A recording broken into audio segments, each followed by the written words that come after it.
Everyone knows the story of the Titanic, but not many people know that Titanic had two sister ships, and that on the night of its sinking, one of them was rushing to help but didn't make it in time. Bad luck seemed to follow the trio of ships, but each one of them had glorious moments that live in the minds of those who sailed in them. Keep on watching to discover a story of awe, ingenuity, and ill fate. And don't forget to click the subscribe button and turn notifications on to join us on the bright side of life.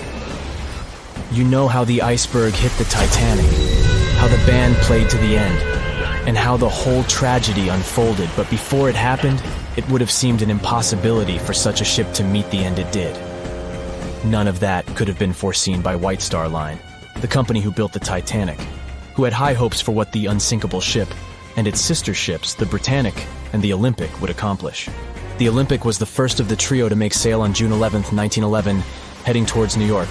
The sheer size of it would wow the crowds. The Olympic's maiden voyage went without incident, and a crowd of 8,000 people in New York got to explore its luxurious accommodations while it was docked there. There were high expectations for the massive ship, but just around 2 months later, the Olympic crashed with the HMS Hawk. The Hawk got the brunt of the damage, as the bow was left flat as a pancake.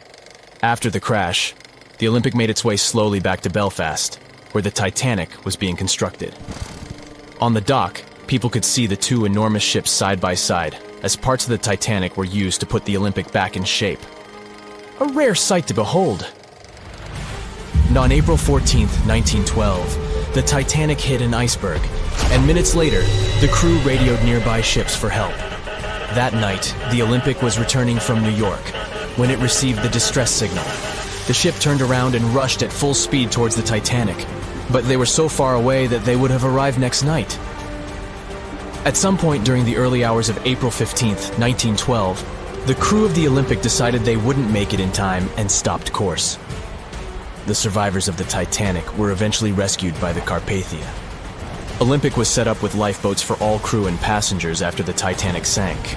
It went from having 20 lifeboats to 64.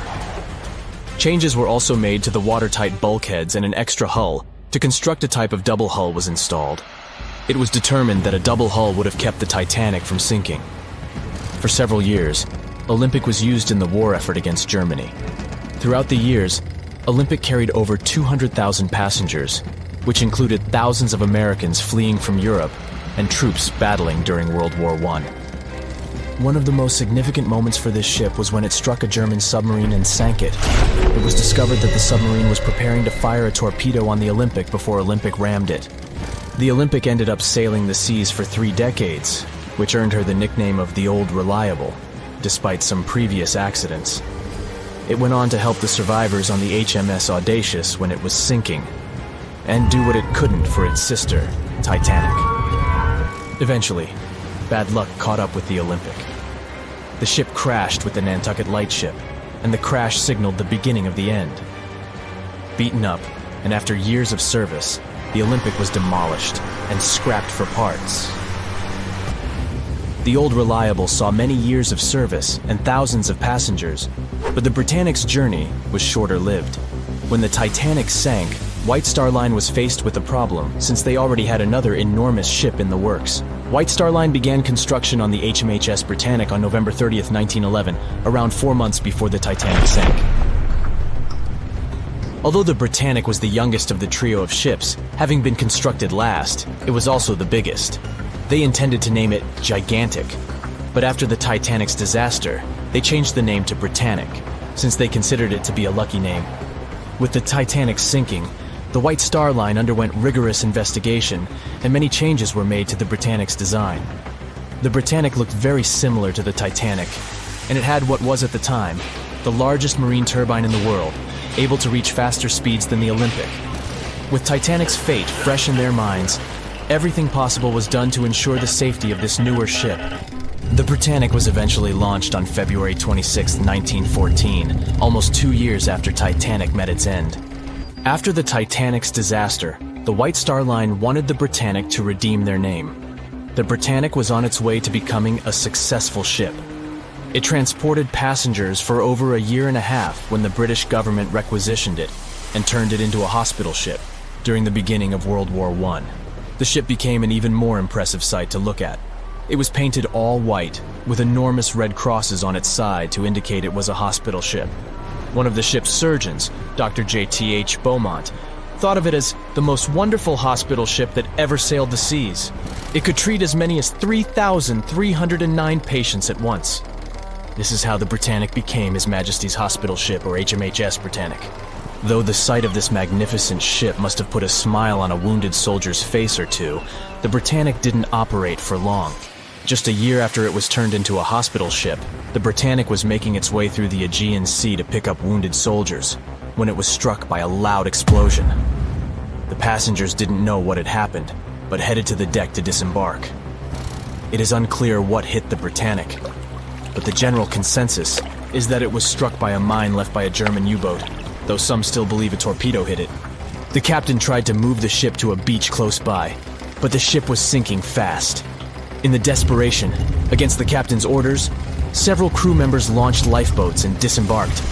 But since the ship was moving and the propellers working, the lifeboats were sucked and destroyed by the propellers. Though so much effort had gone in to ensure the Britannic was safer than the Titanic, whatever explosion occurred left the Britannic in the same dire condition as the Titanic in just 10 minutes. In a cruel twist of fate, it also sank in the ocean. Unlike Titanic's enormous death toll, only 30 people perished in the sinking of the Britannic, and over 1,000 survived. So many people survived because the accident happened in the morning, when the temperature of the water was warmer and the Greek island Kea was close by to offer help. In the end, the Britannic only sailed the seas for over 2.5 years. The bad luck that followed the Titanic and the Britannic and the accidents and demise of the Olympic was remarkable. But what was most impressive is that there was a woman who sailed on all 3 ships and survived. Violet Jessop was a crew member and nurse aboard the ships. She was there when the Olympic collided with the HMS Hawk in 1911 and disembarked safely. 2 years later, she escaped the sinking of the Titanic in lifeboat number 16, and she showed some women it was safe to board the lifeboats. You'd imagine that would be enough to keep her from ever getting on a boat again, but not for her. A few years later, she served as a nurse in the Britannic while it was used as a hospital ship. When the explosion occurred, Violet jumped overboard, was pulled under by the water, and hit her head on the keel but survived. Can you imagine her experience? She must have had nerves of steel. All in all, the trio of ships saw journeys of triumph and tragedy. Ill fate might have followed them, but all the survivors were left with incredible stories to tell. Can you guess how many theories of the Titanic's sinking exist? Right, loads, including a theory of my own, which I'm going to share with you today. And then you can decide which one seems most likely to you. One Piece theory. The very first version of the events was the One Piece theory. It's very simple and basically claims that the sinking happened without any breakups. 2:15 a.m., the ship collides with an iceberg. 2:18 a.m., the lights go out. The ship reaches an angle of 45 degrees and then quickly begins its final plunge into the ocean depths. 2:20 a.m., only about 3 minutes later, the RMS Titanic disappears under the surface of the ocean for good. The liner doesn't break, it just goes down as a whole piece. Of course, this can't be true. In April 1912, the Titanic was not only the largest ship in the world, but also the largest ship ever built. It's hard to believe that such a heavy vessel could have gone down without breaking. That's just impossible. Well, I mean, you can't blame the theorists. Before we found the wreckage, there were no other theories. Wait a minute, or were there? The day after the disaster, the survivors gave their interviews. They talked about what had happened, and some of them claimed that the ship had actually broken in two when it had been flooded.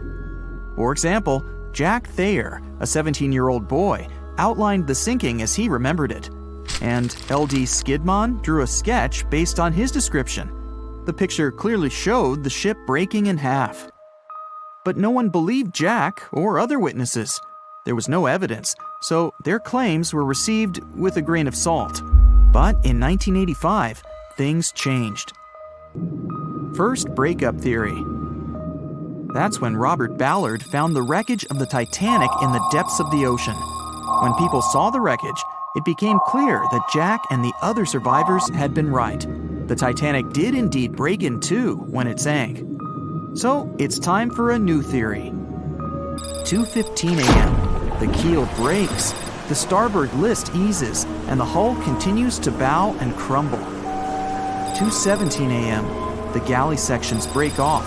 The towers immediately drop under their own weight. The lights go out. The stern is pulled into the air. The bow breaks off and starts sinking. The aft is barely hanging on to the starboard side of the stern section superstructure. The stern section slowly lists over to port as it begins sinking again. It rises up one last time and pivots in a semicircle as it sinks. It all sounds pretty convincing, right? But people began to find plot holes in this theory. For example, the Titanic couldn't have held together until it reached such a high angle. The breakup would have had to begin much earlier. This only meant there was still a vast field for research and speculations. So people started to come up with their own possible scenarios. How about we look first at the ones no one likes? V-break and Aaron 1912 V-break. According to the first breakup theory, the Titanic reached a high angle, and the weight of its unsupported stern caused it to crack from the top down. But it's physically impossible. So, are there any other ideas? In 2006, Roger Long, a naval architect, decided to research a so-called V theory. 2:17 a.m. The breakup begins at a shallow angle, perhaps as little as 11 degrees. The upper structure fails and starts to crack. At this moment, only its double bottom is holding the Titanic together, but it starts to bend under the strain too, failing the ship. Water is pouring through the crack. It increases the weight in between the two sections, bending the Titanic the other way and pulling it into shape somewhat resemblant to the letter V. The upper decks get mangled and bent together. The bow heads for the bottom, and the stern is the last to sink. This theory has since been disproven many times, though. Roger Long believed it because the broken edges of the upper decks in the Titanic's bow section were all mangled and crushed. However, we have learned that it happened because of the so-called hydraulic downburst, the force of the water crashing into the deck as the Titanic hit the ocean floor. Another V-break theory states that the bow had risen out of the water after the break. This theory was mainly peddled by one former Titanic enthusiast. But not only has this theory been proved to be physically impossible due to the bow's incredible mass, it was also inspired by incorrect information. Remember Jack Thayer? Well, it was based on his sketch and the words of a couple of passengers. But the truth is, none of them had ever seen the Titanic break down like this. Jack himself even stated in an interview that the sketch was completely out of context to what he had actually seen.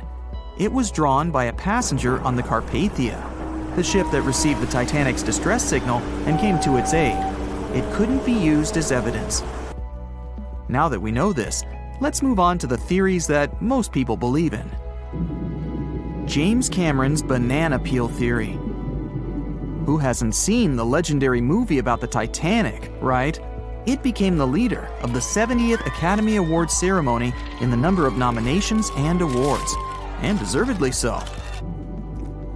But did you know that James Cameron had been interested in the Titanic for many years and studied the ship's history? His books and research are very detailed, and he even came up with his own version of the events. It's called the banana split theory, and this is actually what you could see in the movie. Here's how it goes. The Titanic reaches a 23-degree angle and fractures down to the keel. The double bottom acts as a hinge as the stern falls down. When the double bottom fails, the bow and the stern separate. The stern lists to port, standing vertically, and then begins to go underwater. This theory is the most scientifically accurate one, along with Roy Mengot's theory. Wait, who's Roy Mengot? Mengot theory. Roy Mengot was an engineer who came up with the most plausible theory for the time being. 2:17 a.m. The lights go out on the Titanic. At this moment, the ship is at an angle of 20 to 23 degrees. Suddenly, the vessel snaps in two just around the third funnel. It causes the stern to settle into the water. The keel fails first. The draft and lower hull are crushed and break apart. Water surges into the bow and stern of the ship through the huge cracks, causing the bow section to sink beneath the waves. The stern rises up to the angle of 70 to 90 degrees, and then it sinks too. This theory seems to make the most sense, but it's quite controversial. The survivors who saw the breakup stated that the stern had settled back with the bow completely missing. Mengot's theory, however, contradicts that statement, while James Cameron's scenario takes this into account. Are you thinking what I'm thinking? The truth must be somewhere in the middle. My version. Now, as promised, I'll provide you with my version of the events. Well, it's not really my theory, more like a combination of Roy Mengot's and James Cameron's ones. I believe that James Cameron was right about the breakup. 2:17 a.m. The ship is at a high angle. The lights go out. Then it snaps into two pieces. The bow starts sinking. The double bottom is still attached to the stern for a minute or so. Once the double bottom fails, the two parts separate and the bow goes down. Then, as Mengot said, the stern rises up at a high angle, and then it begins to sink vertically. It might have actually happened because the survivors stated that they had seen a clean break. This means it couldn't be hidden. And they had also seen the stern staying vertically in the air for a long enough time, probably a few minutes, before disappearing. Anyways, all of these are just speculations. Regardless of how the Titanic broke apart and sank, it was a great tragedy. It's already been 110 years since the Titanic collided with an iceberg and sank. Did you know that in 2022, the Blue Star Line Company is completing the construction of an exact replica of the Titanic? Called the Titanic II liner, the ship will be sent sailing along the same route with 2,400 people on board. Let's hope that everything goes well for them. It was the biggest ship ever built in its time, and it was supposed to be unsinkable. But within days of steaming out on its first voyage in 1912, the Titanic was gone beneath the relentless waves of the North Atlantic Ocean. And of its more than 2,200 passengers and crew, only 706 survived that dreadful night. Would a smaller ship have fared any better in the same situation? Did the size of the iceberg truly matter in the end? Was it a mistake for the ship to change course at the last minute as it tried to avoid impact? These are three questions that have people pondering, what if? We do know that Titanic was considered an engineering marvel in its day. Designed by Thomas Andrews for the British shipping company White Star Line, it was just over 880 feet long and 175 feet tall. Built with abundant space for 840 staterooms, a swimming pool, a squash court, a gym, and 2 dining rooms. But it was below deck that one of its most impressive new features could be found. Titanic's hull was divided into 16 compartments designed to be watertight. Up to 4 of these compartments could take on water in the event of a breach, with the remaining 12 helping to keep the damaged ship afloat. It was thanks to these compartments that the ship was regarded as unsinkable. Rumor has it that Philip Frank, White Star Line's vice president, even declared, "There is no danger that Titanic will sink. The boat is unsinkable, and nothing but inconvenience will be suffered by the passengers." On April 14, 1912, that proved to be mistaken when Titanic struck an iceberg. As ice ripped along the ship's hull, several of those watertight compartments ruptured. It took only 2.5 hours for Titanic to sink. Did the size of the iceberg that hit Titanic seal its fate? Would a bigger or smaller iceberg have made any difference? Icebergs come in a wide variety of shapes and sizes. They are pieces of ice that have broken away from glaciers or ice shelves in the Arctic and Antarctic, and are now wandering across the ocean until they eventually melt. One of the tallest icebergs ever found would have easily dwarfed Titanic. Discovered in 1957, it was 550 feet high. That's close to the height of the Washington Monument. Imagine ramming into something that big. Smaller icebergs, though, can turn out just as dangerous. Some are the size of houses and called bergy bits. Others, closer to the size of a car, are called growlers. These can be much harder for ships and boats to locate, making them more difficult to avoid. And though smaller, they can produce a lot of damage when hit. It's also critical to recall that icebergs are always bigger than they seem, with the majority of their mass lurking below the ocean surface. In fact, over 80% of an iceberg's volume is underwater. Most of its sharp, jagged edges cannot be seen. Roam too close, and you risk damaging your ship's hull. Because Titanic had little notice of its impending doom, a smaller iceberg, struck at the same angle, could still have been enough to bring that mighty ship down. Now, it's possible that had the iceberg been larger, it would have been spotted sooner. Titanic might have had time to alter course and avoid the impact. But missing that one iceberg would not have guaranteed Titanic's safety. It was traveling in a dangerous stretch of the Atlantic called Iceberg Alley. It's located 250 miles east and southeast of Newfoundland, Canada. Behind one iceberg, there could be another, and another after that. And so the crew on board had to remain very attentive to avoid several potential collisions, not just one. A smaller ship might have been better suited for the trip. Titanic's size was certainly a challenge when it came to steering. In fact, it had just left her dock in Southampton when it nearly collided with another smaller ocean liner, the SS New York, missing it by just 2 feet. The gigantic steamship was obviously not made for maneuvering quickly in tight quarters. A ship that size required time and space to change course. But when it comes to ships versus icebergs, a ship's size doesn't always matter. The Islander was a steamship designed to travel the Inside Passage in Alaska. In the summer of 1901, it struck an iceberg, which tore a hole in the front portion or bow of the ship. The vessel did not sink right away, and the crew tried to steer it to safety. Ultimately, its bow completely submerged, and its stern was lifted up and out of the water. It didn't take much longer before the ship sank completely. Of the 168 passengers and crew members, 128 survived, and $3 million in gold was lost. Islander had a 240-foot hull, making it almost a quarter of the size of Titanic, and that smaller size didn't seem to be much help in preventing a collision with an iceberg. And then there was the Hans Hedtoft in 1959. Also known as the Little Titanic or the Danish Titanic, it was referred to as the safest ship afloat. It was 272 feet long with 95 people on board. Much like the real Titanic, the Hans Hedtoft was specifically engineered to handle most of what the sea could throw its way. Along with its double steel bottom, it also had an armored bow and 7 watertight compartments. How could such a ship sink? But it could, and it did.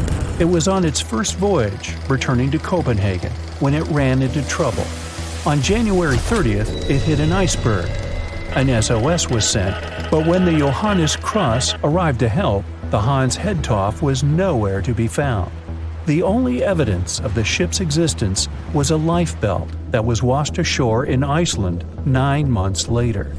Again, the ship's smaller size didn't work in its favor. A smaller size of Titanic wouldn't have guaranteed a safe voyage in 1912. The final what-if concerns the last-minute choice when the iceberg was spotted and the alarm sounded. First, Titanic could attempt a complete stop, but this wasn't an option as the ship needed a half a mile to come to a halt, and the iceberg was a mere 900 feet away.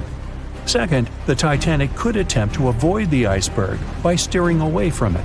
This is what the captain ordered, but the attempt was unsuccessful, resulting in a deep gash across the ship's hull.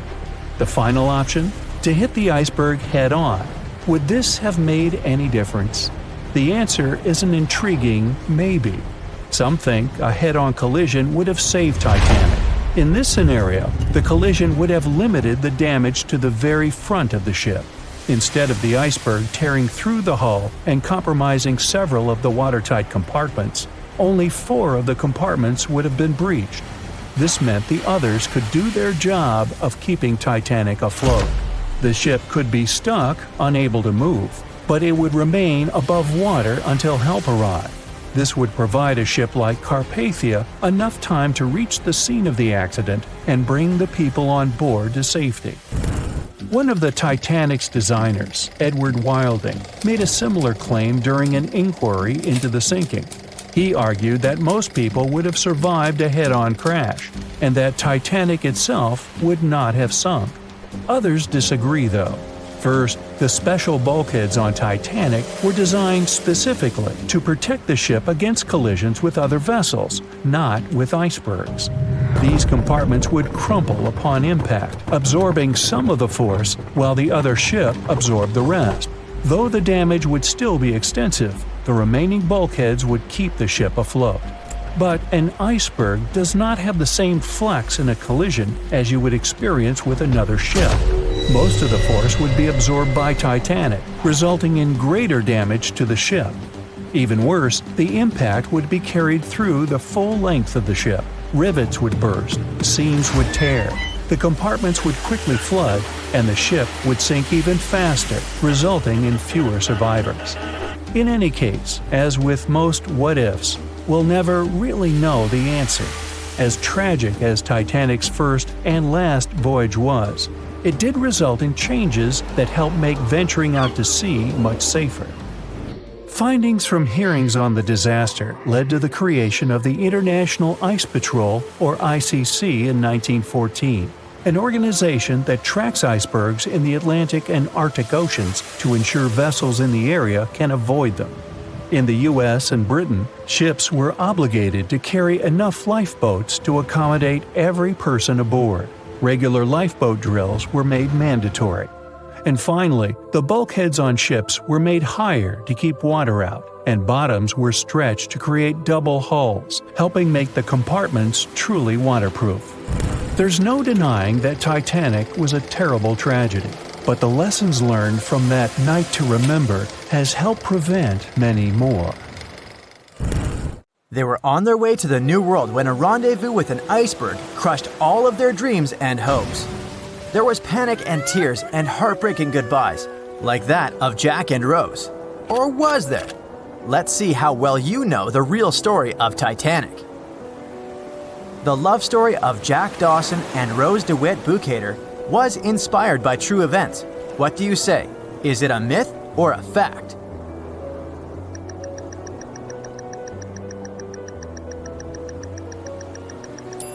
The most emotional Titanic love story was actually all made up by the screenwriter and director of the famous movie, James Cameron. Some passengers featured in the movie were real though, and by a mere coincidence, there was a J. Dawson on board. His name was Joseph, not Jack, and he worked as a coal trimmer. The most expensive object lost with the Titanic was a painting by Pablo Picasso. What's your take on this one?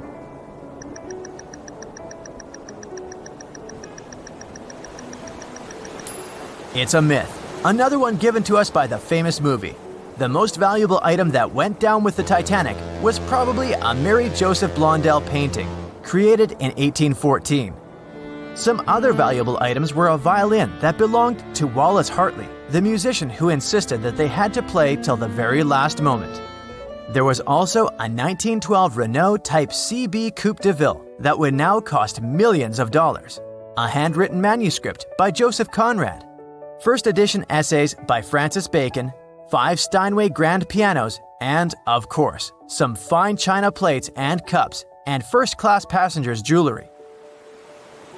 The Titanic was the largest and the most luxurious passenger ship of its time. Does it sound real to you?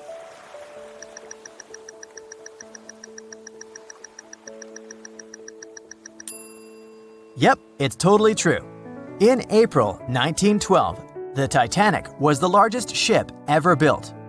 It was 882 feet long and had a maximum passenger capacity of 2,435 people. That's not a lot compared to the largest cruise ship of today, the Symphony of the Seas. It's just a bit longer than the Titanic, but has more than double the passenger numbers. And yes, no other cruise liner has probably beaten the Titanic in terms of luxury to this day. It costs more than $200 million to build in today's money. The tickets were also quite expensive. Duh! First-class tickets ranged in price from $1,700 in today's money for a berth up to $50,000 for one of the 2 parlor suites. Second-class tickets were $700. Third-class passengers had to pay between $170 to $460. Most of the passengers of the unsinkable ship managed to survive. True or false?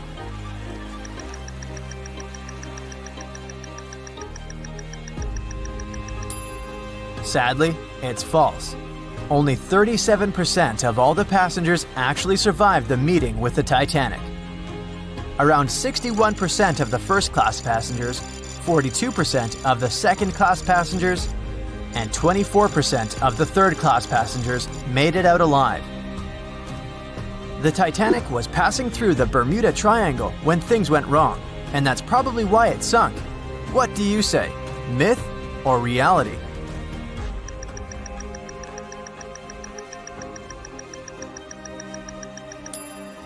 It's 100% a myth. The Titanic never even came close to the Bermuda Triangle. The liner sank about 400 miles south of Newfoundland, which is a huge distance to the north of Bermuda, the infamous area where ships and planes disappear without a trace. We might have the moon to blame for the sinking of the Titanic. True or false?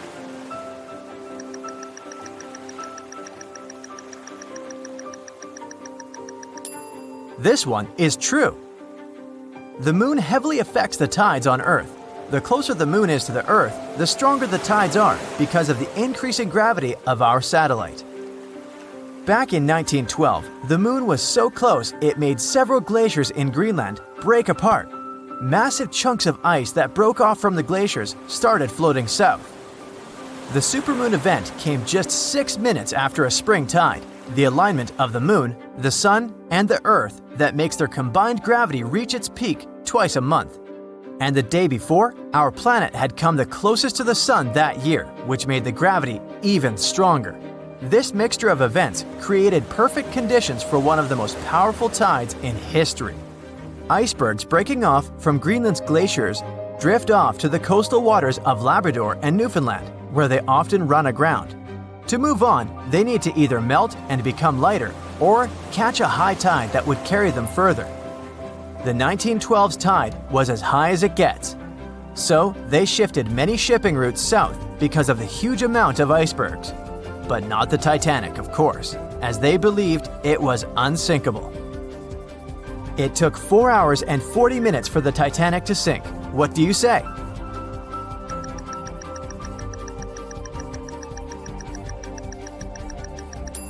It's false, and if you're a Titanic expert, you definitely know it was actually 2 hours and 40 minutes. And this was slow enough, given the damage caused by the iceberg. It didn't sink faster, thanks to the ship's construction. There were 16 watertight compartments in the lower part of the ship. They worked as a lifeline. When the iceberg crashed into the hull, it broke into 6 boxes.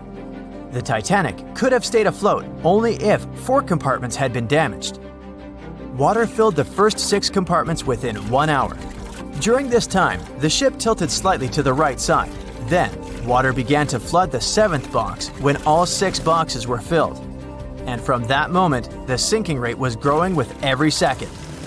The ship's bow sank under the water, and then the stern filled up. One of the leading reasons for the Titanic tragedy was signal rockets. True or false? What's your take on it?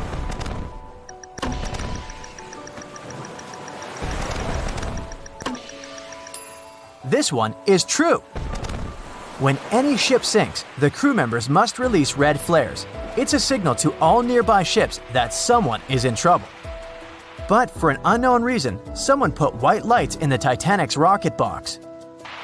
When the ship crashed into an iceberg, the crew members released white flares. Another ship, SS Californian, was nearby at the time. Its captain knew the Titanic was going through a dangerous iceberg area. The crew of this ship didn't see the Titanic in the dark, but they noticed white rockets. Radio communication between the vessels didn't work. The SS Californian operator turned off the receiver. The Californian captain felt that something was wrong, so he sent a Morse lamp signal to the Titanic. But it was too late. The ship was already underwater, so no one could respond. Another ship, Samson, was sailing alongside the Titanic. It drifted with lights off since it was catching seals, and that's not legal. When the captain saw the Titanic's white rockets, he thought it was the Coast Guard. So Samson sailed away as fast as they could. They realized they had abandoned the drowning passengers once they made it to Iceland and learned the horrible news. In 1996, one expedition managed to raise the Titanic from the ocean floor. Do you believe it?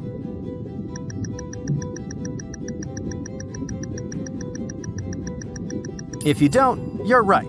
There were different ideas on how to raise the Titanic, from doing it with compressed air to putting it in wire mesh and covering it with liquid nitrogen, or using giant magnets. The only real attempt to raise the Titanic was made in 1996, and it failed dramatically. The expedition's goal was to lift a part of its hull, weighing about 21 tons. It would still have been the largest piece to see the sunlight again, if the operation had succeeded, that is. They lowered 4 large bags filled with diesel fuel to the bottom of the ocean and attached them to the hull plate. Then, the fuel bags were released and they started lifting the pieces on their own. The plate was about 200 feet below the surface when the weather got rough. The expedition members decided to tow the part to calmer waters around 80 miles away. Long before they reached the towing destination, half of the plate broke off and sank to the bottom again. 2 of the lifting bags seemed to have broken loose and the hull went down. The Titanic will most likely crumble to dust halfway up if someone tries lifting it again. So, how many correct answers do you have? Let me know in the comments below. Staying in the water that's 70 degrees Fahrenheit for a long time definitely won't do your health any good.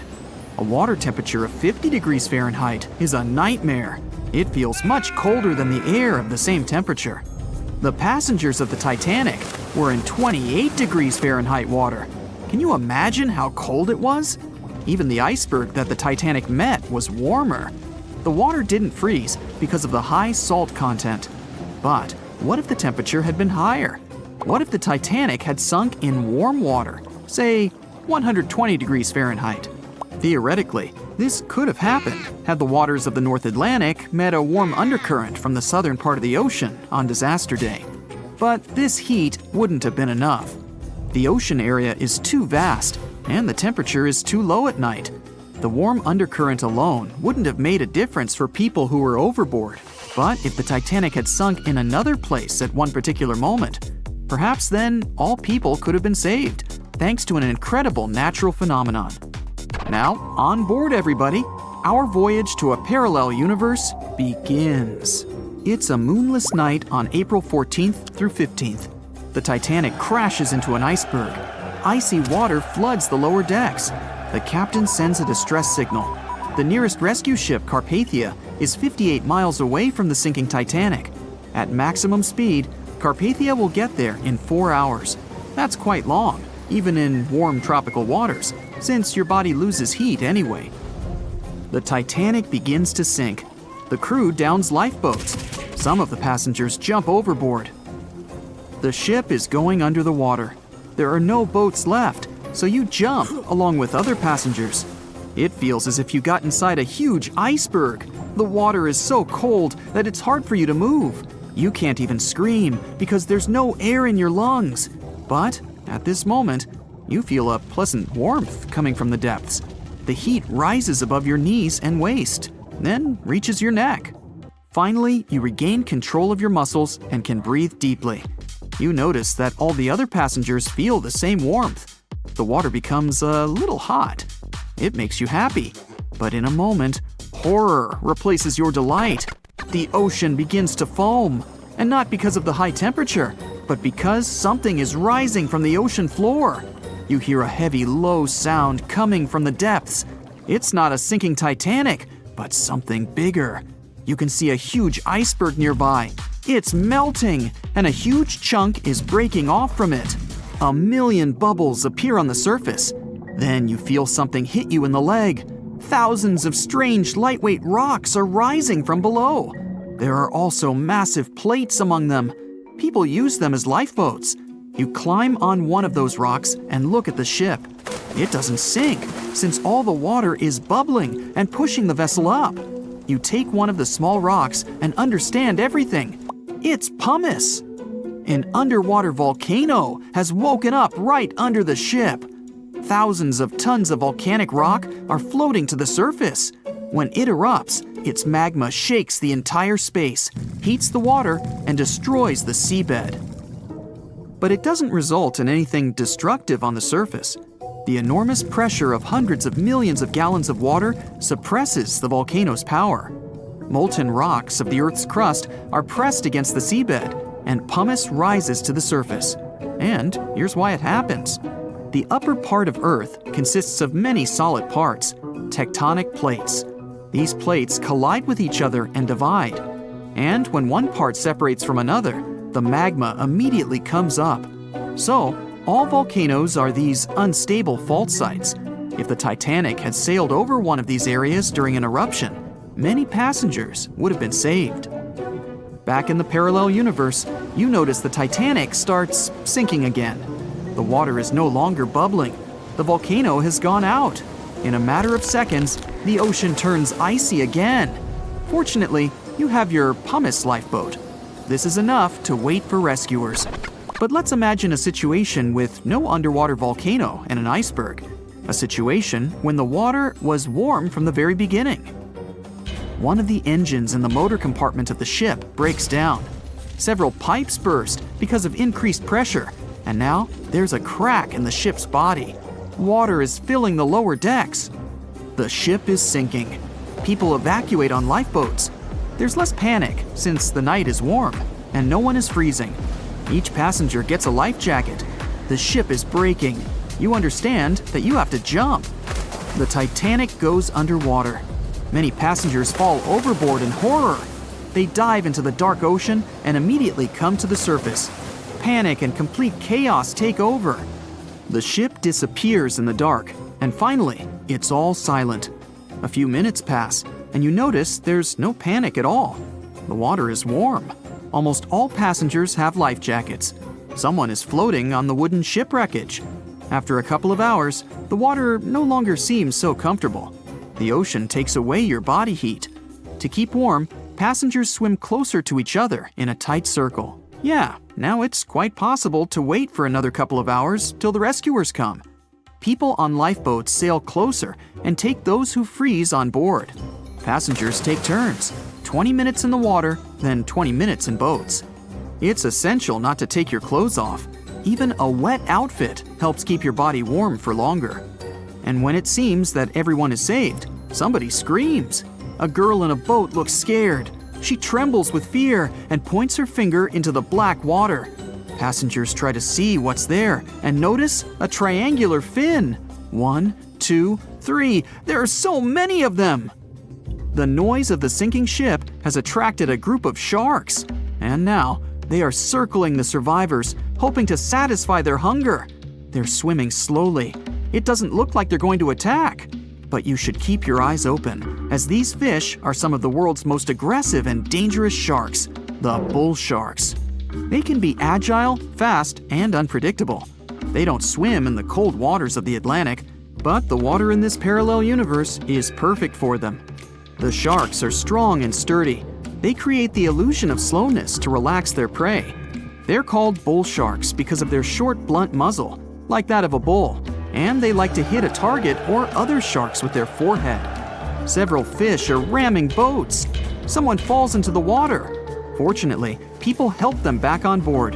The sharks aren't going to retreat. Chaos and panic ensue. People are screaming and splashing the water with paddles to scare away the fish, but it doesn't help. One of the sharks opens its toothy mouth and clings to a boat. At this moment, you notice more fins nearby. A pack of great white sharks arrives at the party. They are some of the most dangerous animals on the planet.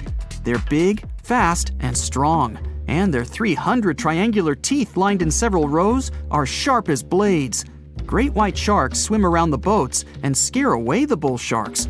You fall off the boat and see a big fin approaching you. Fear awakens the survival instinct in you. You're trying your best to swim away from the shark as far as possible. Of course, it's useless, since the shark is much faster and will definitely catch you. You feel your foot touching the shark's nose. The other foot gets into the toothy mouth. You scream in horror. After a second, the shark lets you go. Great white sharks rarely attack people. If they bite, it's just to test you. After all, the shark's favorite prey is seals. It simply loses interest if it realizes you aren't a seal. But if the shark is starving, it doesn't matter to it what kind of prey you are. Lucky for you, this one is not like that. Those survivors in the boats have almost nothing to fear either. Great white sharks don't attack them. They can push boats slightly, but only to test them. The great white shark is swimming away from you. But a bull one appears, and it looks like it's hungry. The shark is swimming towards you, opens its mouth, and a loud ship horn penetrates the water. This is the RMS Carpathia that has come to the rescue. All the sharks swim away scared. All passengers are saved. Back in our universe, another ship that had been nearby could have saved the passengers much earlier. But that's another story. You know SOS, don't you? 3 dots, 3 dashes, and 3 more dots. It's an easy enough signal to tap out in Morse code. It means save our souls or save our ship. The crew of the legendary Titanic had been desperately trying to send this signal for 2 hours the night of April 14, 1912. There were other ships not too far from the spot where the iceberg took down the mighty Titan of the sea. But the call for help seemingly disappeared before it could reach them. The passenger ship SS Mount Temple did pick up a signal and try to respond, but the Titanic never got the answer. So what was silencing the ship's cries for help? Some unknown Bermuda Triangle of the North Atlantic? Consider this. Eyewitnesses say the sky was painted with a brilliant aurora borealis that cold, fateful night. Beautiful, yes, but on that day, the northern lights may have sealed Titanic's fate for good. You see, the aurora borealis forms thanks to geomagnetic storms. Sounds complicated, but those are basically fluctuations in the Earth's magnetic sphere. And what causes those is the sun itself. The magnetic sphere is like a protective bubble that surrounds our planet. It blocks harmful solar rays, winds, and other cosmic dangers from reaching us. Without it, life on our planet wouldn't be possible. Earth would look more like Mars. You also have it to thank for compasses pointing north.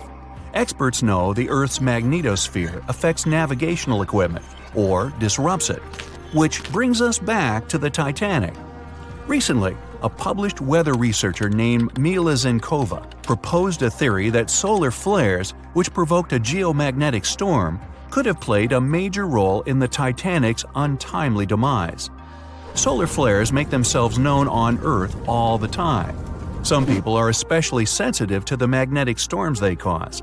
These unlucky folks can feel weakness, fatigue, headaches, and even mood swings.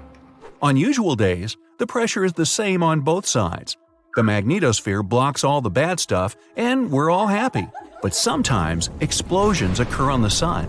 They can be massive, Earth-sized. These flares shoot out a wave of charged particles that collides with the magnetosphere at high speeds. Our protective bubble then goes on the defense. It shrinks, deforms, and pushes those particles toward the poles. Enter those brilliant lights dancing above the Titanic that night. In the north, we know it as Aurora Borealis. In the south, Aurora Australis, or the Southern Lights. When the magnetosphere pushes those solar and cosmic particles toward the poles, they collide with molecules of different gases. That's why you get the range of colors. For example, oxygen can be green or red depending on the distance, and nitrogen is blue or purple. What multiple people saw that night was exactly this phenomenon, including the second officer from the rescue ship Carpathia. He wrote it down in the logbook before getting the distress call from the Titanic. But I'm getting ahead of myself. Auroras are a visible sign of a geomagnetic storm. Now, about navigational equipment. This applies to satellite and radio frequency devices. Remember, they didn't have iPhones back in the Titanic days, so the average person couldn't notice their gadgets going haywire. But navigational devices and wireless telegraph did exist and were actively used. Rewind back to the Middle Ages, when sailors noticed that, on some days, compasses wigged out. The arrows spun in all directions, and people back then had no idea why. It wasn't until the 18th century when French scientists found out that such problematic days occur at the same time as black spots appearing on the sun. Solar flares. The mystery was solved.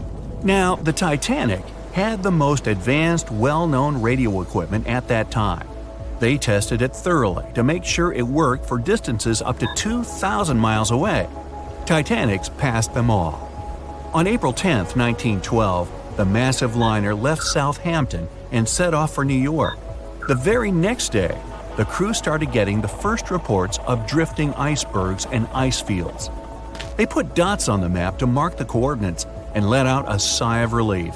All the troublesome spots were north of the Titanic's planned route. But after a couple of days, the warnings were moving farther and farther south, encroaching on the majestic ship. On April 14th, Captain Edward Smith decided to change course to the south in hopes of bypassing the ice. This ended up being a huge mistake. Enter the magnetic storm. If it was throwing the navigation equipment off, even by a tiny error of half a degree, the captain could have been mistakenly taking the ship right toward a cluster of icebergs. What's even worse, the radio operators ignored warnings coming from other ships. That, or they simply forgot to hand them over to the captain. As hired contractors from the radio company, they were more interested in transmitting paid telegrams from passengers on that luxurious liner. The radio transmitter kept going out of order that evening, probably because of all this private traffic. When it was finally fixed, operator Jack Phillips received another message from the SS Californian at 10:30 p.m. Their operator was trying to warn Phillips about the coordinates of drifting icebergs, but he paid them no attention. He was nervous and in a hurry. Was the magnetic storm to blame for his frayed nerves and bad mood? We can only speculate. But as you know, some people are more sensitive to these things. The weather was fine, the ocean was calm, the water was smooth as glass. Despite all the warnings, the ship continued to sail at a maximum speed of over 22 knots. An hour later, Titanic collided with the infamous iceberg. On April 15th at 12:14 a.m., in the middle of the night, Titanic's operators started to transmit the first emergency signals.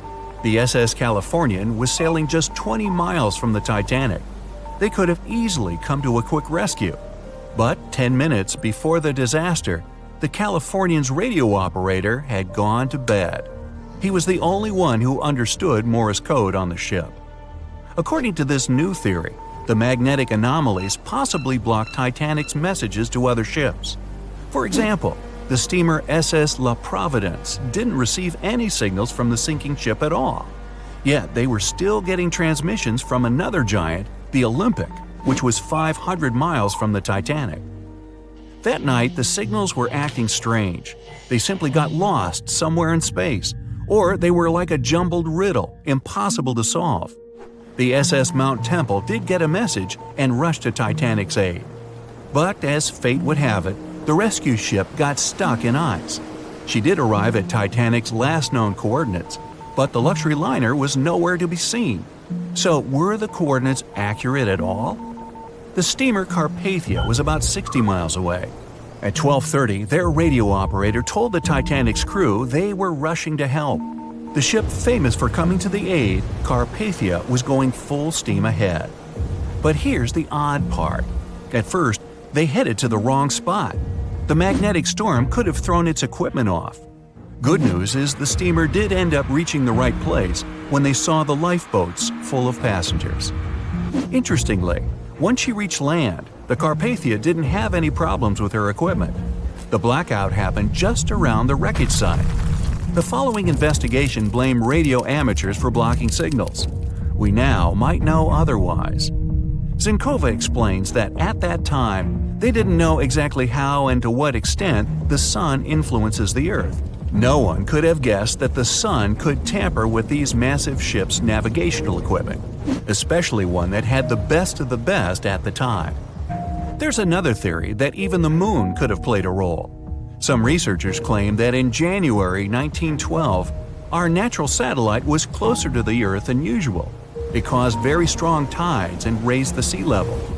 Every year, icebergs break away from Greenland and stop around Newfoundland. But not that year.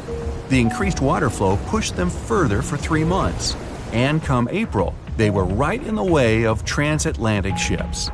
Unfortunately, it was a recipe for disaster when it came to the mighty Titanic. A beam of electric light pierces the darkness over the calm waters of the Atlantic Ocean. The Titanic is quietly making its way through the waves, its passengers asleep, when suddenly a monstrous white shape is caught in the light beam. The fateful iceberg is about to rend the side of the legendary ship.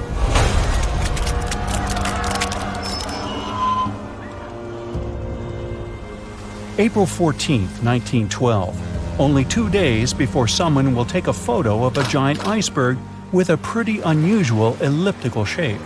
It turns out that this iceberg most likely formed out of snow that fell 100,000 years ago. Researchers used computer modeling to figure out its origin.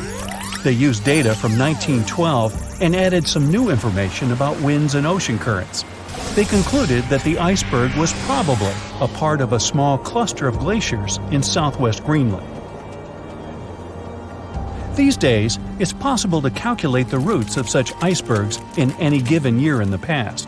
So the infamous chunk of ice was on its way from Greenland to an area further south from Cornwall. If the ship had passed through that region only 2 days later, the iceberg would have moved far away from the point where they met. At first, the weight of the most well-known iceberg in the world was 75 million tons. With time, it started to slowly melt away. And when it sank the Titanic, its weight was only 1.5 million tons. By the time of the collision, it had probably been melting for months, but it was still a true monster. When the Titanic sank, the iceberg was 400 feet long, and more than 100 feet of its surface was above the water. Some people believe it was a supermoon that caused the Titanic to sink. That night, there was a rare lunar event. It hadn't happened for 1,400 years. In normal conditions, the iceberg wouldn't have traveled so far south without melting and losing the largest part of its mass. But the supermoon could have been the reason for an unusually high tide that pulled the iceberg away from the glacier way faster than usual. There's a specific type of bacteria that slowly consumes the remains of the Titanic. Salt corrosion, ocean currents, freezing temperatures, plus this rust-eating microorganism might consume the entire wreckage. American actress Dorothy Gibson was aboard the Titanic. She survived, and when she arrived in New York, she started filming a movie called Saved from the Titanic almost right away.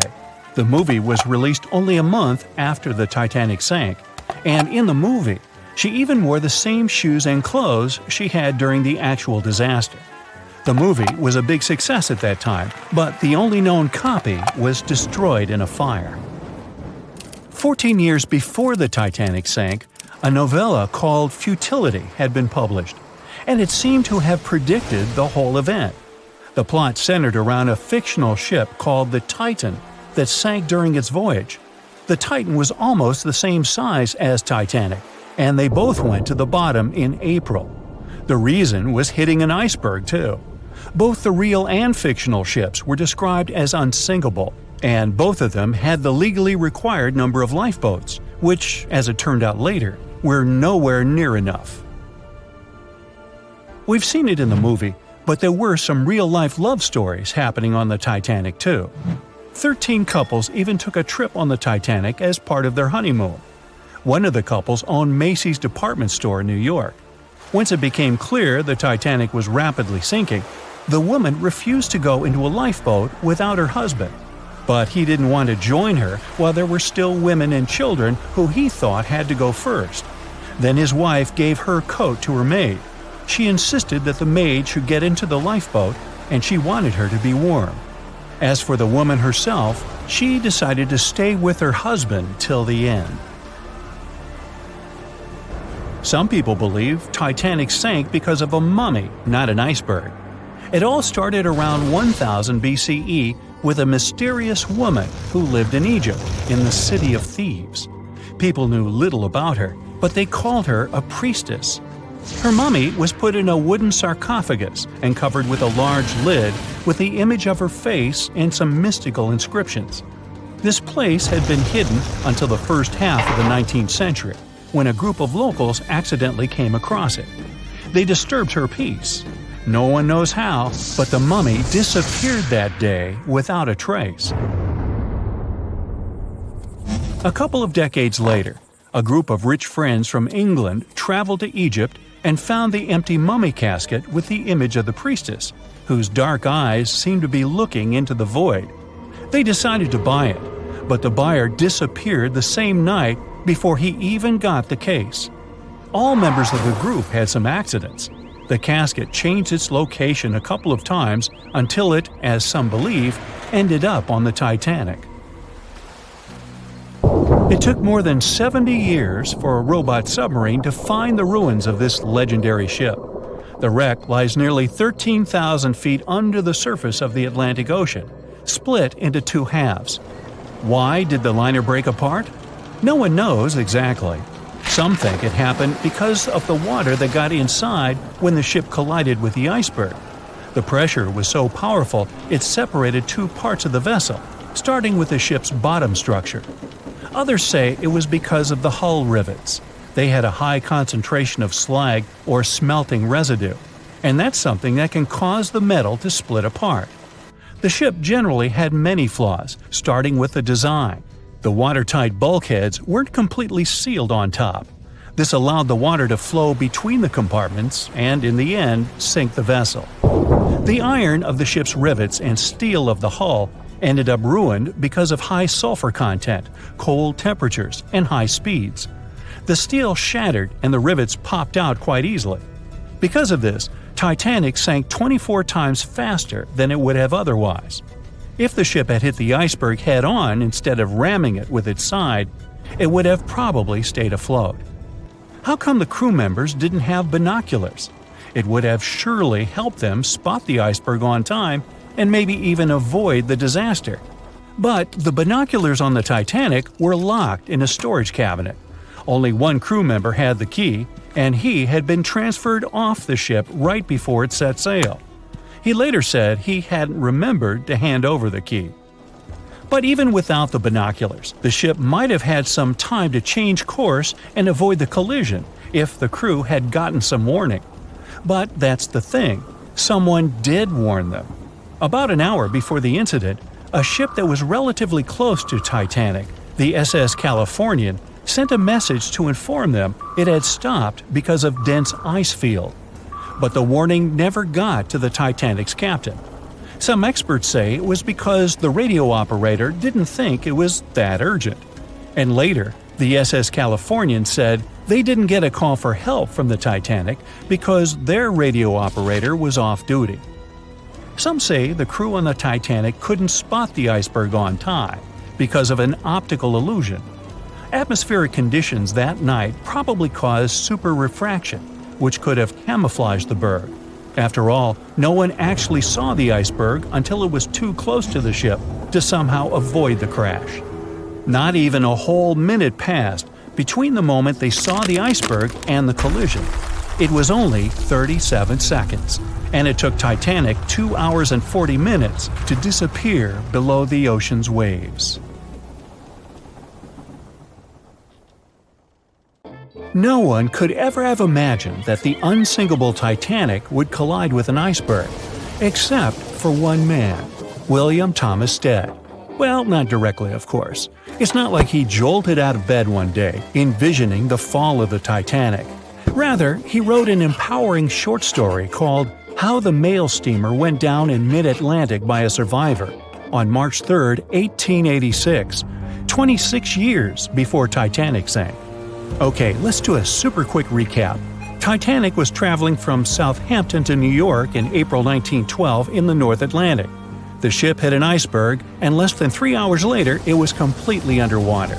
Out of 2,208 people on board, just 706 survived due to the limited number of lifeboats and icy cold water. Another passenger ship, Carpathia, heard the distress call, picked up the survivors, and brought them safely to New York. The short story William Stead wrote was about Thomas, a British sailor, who got on a passenger liner bound for the U.S. At one point, the protagonist realized there weren't enough lifeboats for everyone on board the ship in case something happened. A couple of days later, heavy fog covered everything in sight. Luck was not on the liner's side, and it collided with a stray ship, just like Titanic struck an iceberg.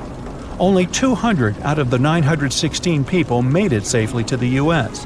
The main character managed to survive by jumping into the water and climbing into one of the lifeboats. Now, you'd think that the story riled up everyone in the industry to add extra lifeboats on ships. But sadly, it received very little attention when it was published. Even more tragically, William Thomas Stead was on Titanic when it sank, and he didn't make it. The survivors who knew Stead mentioned that he had always been cheerful and had loved to chat during meals. He complimented the ship's design and how sturdy it was. Witnesses also talked about how he had been helpful when the ship had been sinking, having given his life jacket to someone else. He was a journalist by profession and was on his way to New York for a ceremony.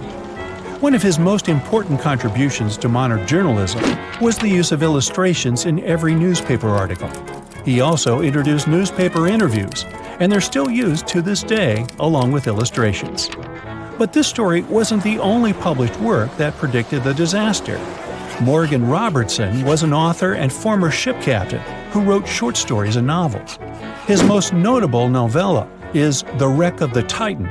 It's also known as Futility. The book was written in 1898, 14 years before Titanic.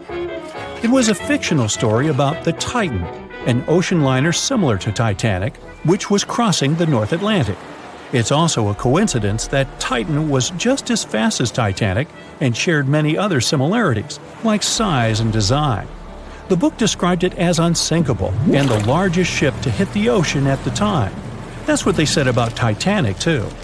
Another eerie similarity was the limited number of lifeboats it had. The story took place in April, and that's when Titanic set off on its journey and hit the iceberg. The Titan story also mentioned that barely anyone had survived that horrible accident. Unlike Stead's story, the protagonist of Robertson took a different path. The Titan sinking happened somewhere halfway through the book, so after the accident, the main character went on with his life. The book was brought back into the spotlight after the Titanic disaster.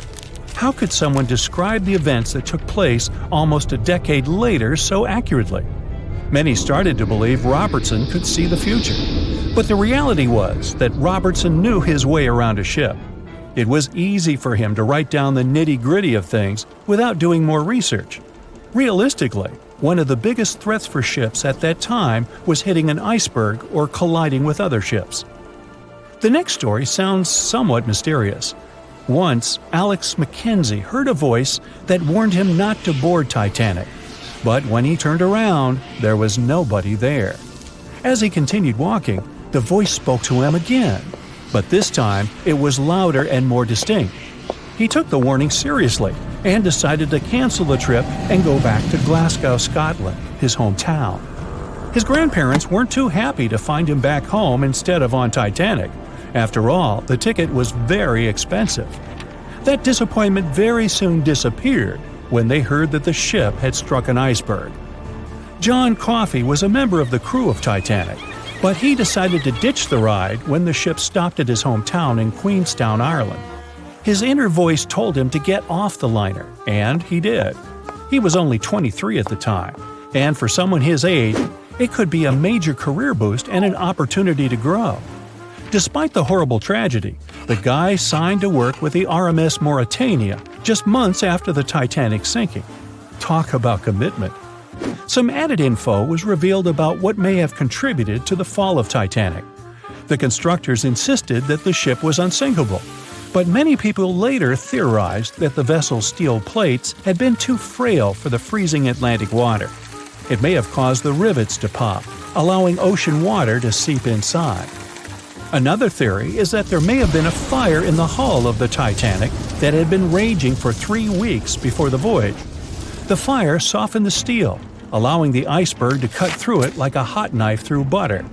Some pictures before the ship set off on its journey show black marks on the hull, which could have been caused by fire. Either way, the iceberg would have caused significant damage in any case, no matter if there was a fire or not. Some people also blame those who designed the Titanic. The ship was built with large joints at the bottom, which probably snapped easily during the collision. Of course, these are all theories, but we know for a fact that the iceberg was the main character of this drama, and that the works of Stead and Robertson should have been taken seriously. Either way, this should be a lesson for the future, helping to prevent similar tragic accidents.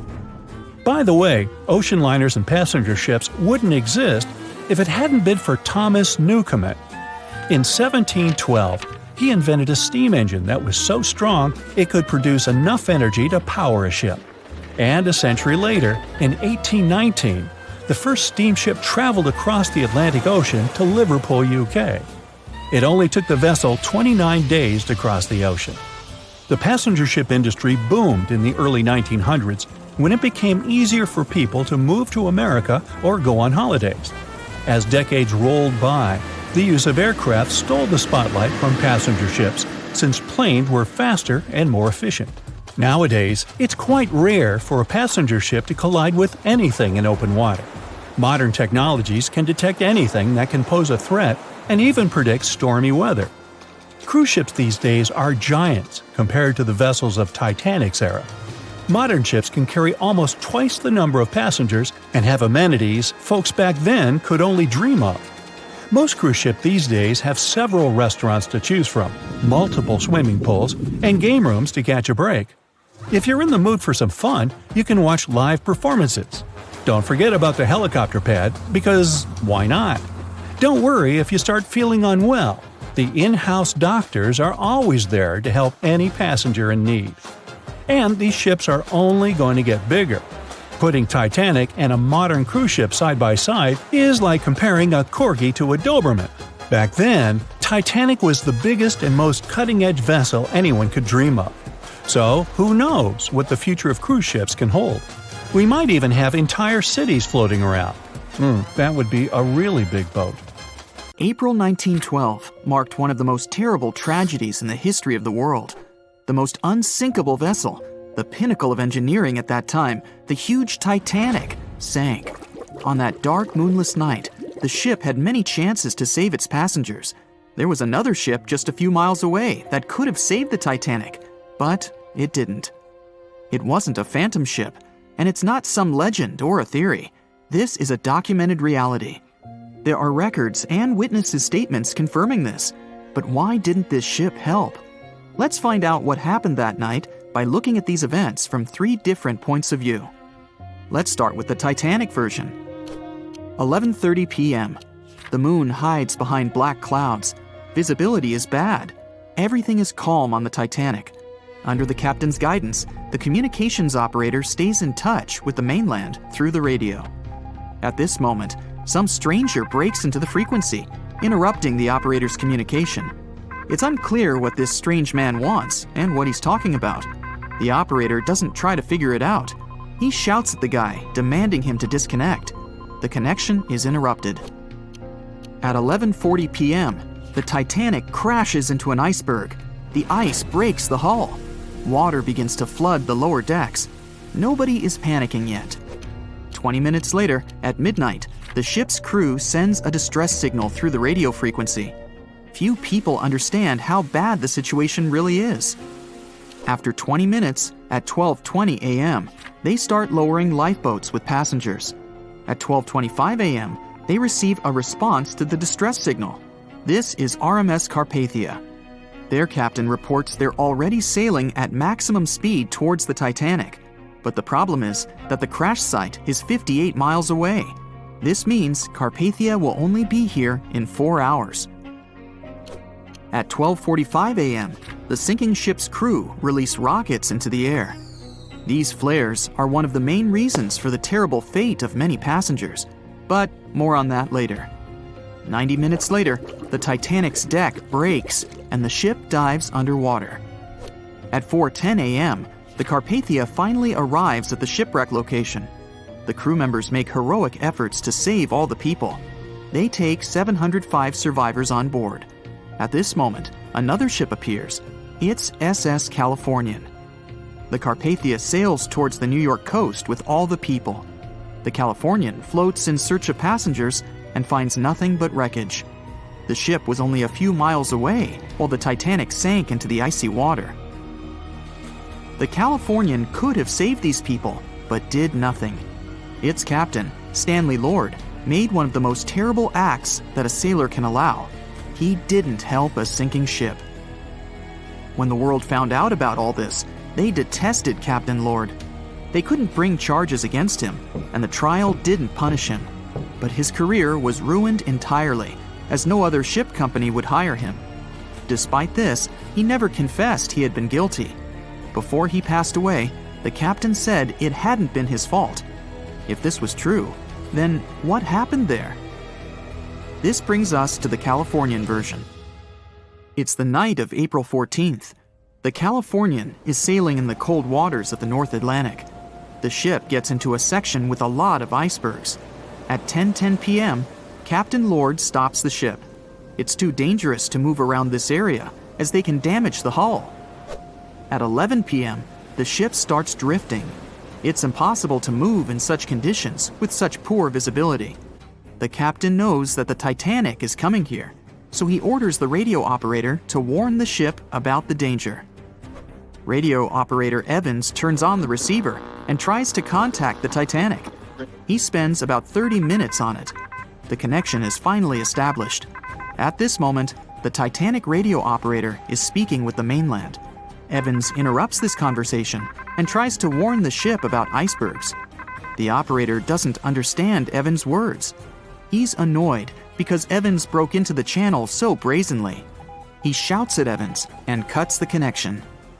Tired, Evans turns off the receiver and informs his superiors about the incident. It's still a mystery how the captain reacted to this news.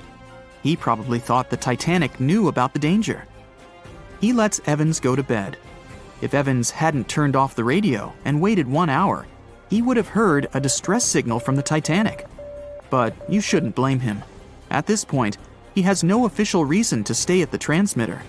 Evans is too exhausted and can't fight drowsiness. So, Evans goes to bed. The Titanic begins to sink. Its captain sends a distress signal. The operator on board the Carpathia catches it, but the Californian doesn't, since the receiver is turned off. Captain Lord can't sleep. He feels that something is wrong. Meanwhile, the Titanic is rapidly sinking under the water. The captain gives the order to launch rockets into the air.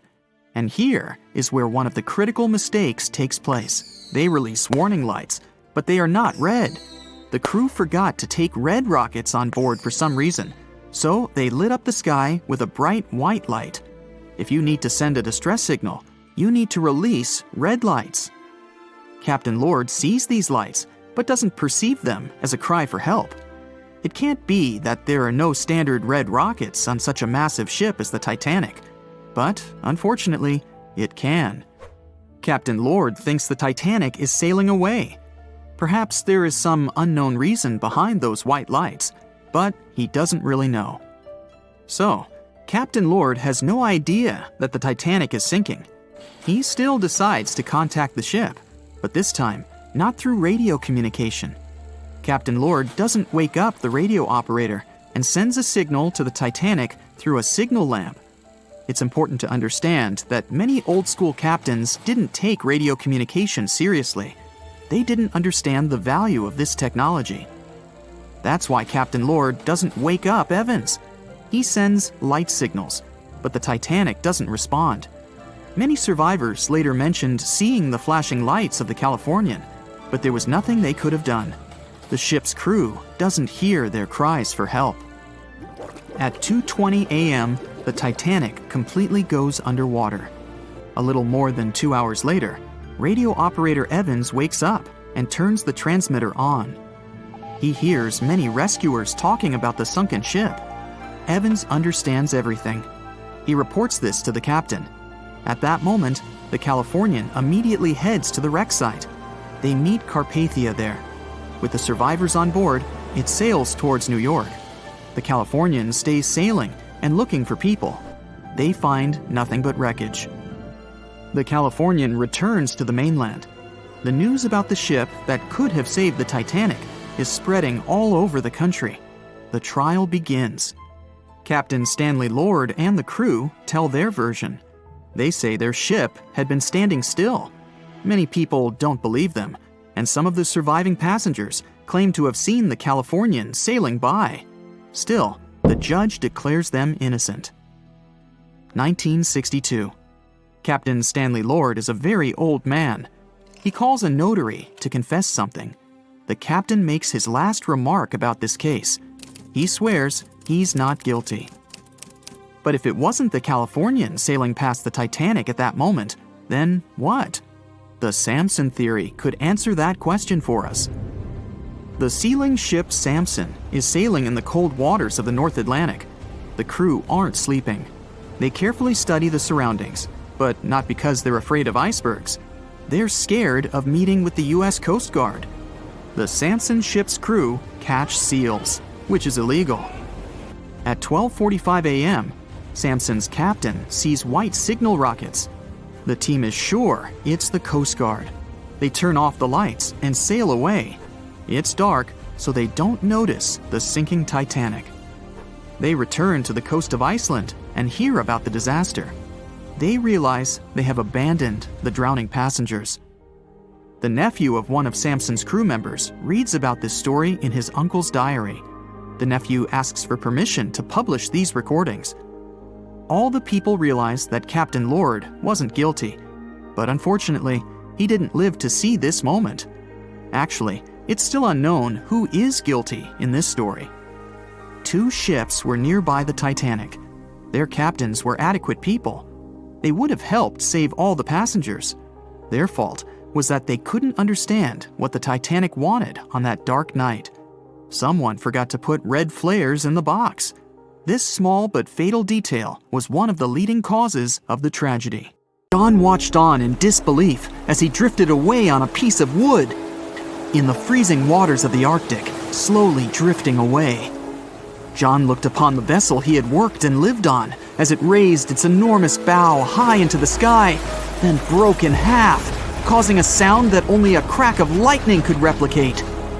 Distraught and dumbstruck, believing that he, and he alone, knew the dark truth behind the demise of the unsinkable ship, the Titanic. 5 days earlier, as the Titanic set sail on its maiden voyage, John worked hard alongside his mates in the coal bunker, stocking up the coal to feed the Titanic's mighty furnace. They had stocked and stored more than John had ever witnessed on any other ship he'd worked on. But this was the Titanic, the grandest ship to have ever sailed the seas. On the Titanic, there could never be too much coal. As they left Belfast and pushed toward Southampton, there was a large bang below decks that went unnoticed. The furnace was roaring and the turbines were spinning, pushing the Titanic forward at a quickened pace. The crew cheered as the vessel moved forward, unaware of the loud, concerning noise. Arriving in Southampton, Greg came aboard, amongst hundreds of other passengers. With 13 years at sea, his vast experience included the role as a quartermaster on 6 previous ships. Ready for a new challenge aboard the greatest vessel ever made, he was looking forward to this next challenge of his career. Greg came with a wealth of experience, especially with sailing through the Arctic. His role was vital within the crew, understanding the seas around the North Pole. He would be a key lookout as they set to cross the perilous path of the Iceberg Alley. Greg had some concerns regarding the voyage. The Earth's orbit was remarkably close to the sun and the moon, causing higher tides. This would make icebergs more prominent, drifting them further away and towards the route of the Titanic as they journeyed to New York. Assessing the lookout tower and inspecting the available gear, Greg found no binoculars. This made him concerned, but the sailors just laughed at Greg. "If the deck is short on ice cubes, we'll be sure to plow right through a berg to resupply." A sailor laughed. Greg didn't share this sentiment. Eager to find out why they had been left short-handed on equipment, since he had such a vital role on the ship, Greg inquired further. Sadly, the officer with the keys to the binocular supply cupboard had been removed from the crew at the last minute. Greg couldn't believe something of this importance had been overlooked. For such a mighty ship with so many people aboard and crossing in a particularly perilous path, this just didn't make sense. But not wanting to be fined for breaking into the ship's property, Greg let it slide, hoping that they wouldn't need the binoculars in the end. Ultimately, if there were icebergs expected, a warning call would be made to the captain, informing of any concerns. Little did Greg know that a warning had been received, notifying of the dangers that awaited, but the telegram didn't provide the required prefix, which would have ensured direct delivery to the captain. So, the critical warning was just overlooked. John and his crew below decks prepared for departure, stoking the engines. He noticed an essence of thick exhaust, far too heavy than what would be expected from the furnaces. The crew searched throughout the lower decks. Following a thorough search, they managed to locate the cause of the exhaust. It was an ignited pile of coal within a coal bunker. Unknown when it had ignited, a buildup of coal had clearly been smoldering, slowly growing in size. The amount of smoldering coal was concerning. The alarm was raised, alerting an officer to review the matter. The officer assessed the damage and confirmed with the captain that it was deemed to be of little concern, as only minor damage had been caused. John was unsure of this assessment, as he knew that in confined spaces, surrounded by iron bulkheads, an oven-like environment arises that intensifies the heat with time. But the Titanic would power forward, making no sense to John as they had only just departed from Southampton. He was sure they would have turned back. John and his crew were ordered to shovel the already lit coal into the furnace and continue shoveling until all the smoldering contents would be contained. It was a possible but painstaking task that could take the entire journey. The continuous intake of coal would ensure the turbines would spin at a constant, accelerated pace, not what the Titanic was designed for. It was meant to be a luxurious passenger liner and not for breaking speed records. However, the crew would find enthusiasm in not only acknowledging the Titanic as unsinkable, but also as the fastest. John and his crew continued to shovel the coal into the furnace for several days. The temperature within the bow was becoming hotter every day. The bulkhead's contained heat was so severe that it became weak at the seams in the iron walls and rivets. "2 more days, lads, just 2 more days!" John was laughing, trying to raise the spirits of his mates as they were working tirelessly. But as they were all laughing, joking, and looking forward to dry land, they unknowingly approached their final destination. The Titanic was speeding through the calm sea. Greg looked ahead, above in the lookout tower, keeping a keen eye out as they were in iceberg territory now. Even though the way seemed clear, false horizons could occur, creating confusion about how far objects in the distance truly were. As they were traveling in the Gulf Stream waters into the colder Labrador Current, air columns cooled from the bottom upwards, creating a thermal inversion. This incredibly high air pressure ensured fog wasn't present, providing a deceptively clear outlook. But the thermal inversion can also create optical illusions, showing the horizon further away, appearing higher in the distance, or masking whatever objects that could come before it. These false horizons could easily hide any icebergs that could be approaching. Greg knew the perils of a calm sea in the Arctic, preferring the rough waters, where it's easier to detect icebergs within waves. Peering from the lookout, Greg was looking towards the dark abyss ahead. Suddenly, within 1 mile directly in front, a formidable image quickly emerged from the dark waters surrounding. "Iceberg, right ahead!" Greg yelled to his mate, who quickly called to the helm and directed them to steer hard to starboard. The helmsman received the call. In the heat of the moment, he turned the wheel counterclockwise. He then realized he'd turned the wheel the wrong way and quickly went in the opposite direction. The ship aimed towards the iceberg, veering to the port side, whilst reducing speed. Although there was a delay in turning the wheel, since there was a short distance from the signal and the fast pace that they sailed at, it may not have made a difference.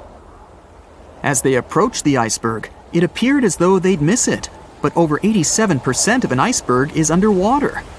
And as they came along the side, the hidden ice underneath hit the port side bow, piercing the side of the hull with a 12-square-foot tear. The ship shook, with all aboard aware that something was amiss. Amongst the confusion and fear, they were oblivious of the damage. As they gathered their bearings, 6 out of 16 compartments were quickly filling up with seawater. The hull could only withstand 4 compartments filling before sinking. Time was ticking as the Titanic made its descent into the depths. The weakened bulkhead with heated steel pillars and rivets broke under the pressure and sudden change of temperature from the ice-cold water. The call was made to abandon the ship. Lifeboats were prepared to be released, while help signals were sent out to nearby ships. The radio operator was guiltily sitting, constantly calling out to a nearby ship that had been in contact with the Titanic recently. There was steady communication with this ship over the past few days, providing warnings of icebergs since the Titanic departed from Southampton. The final warning message received was just 1 hour ago.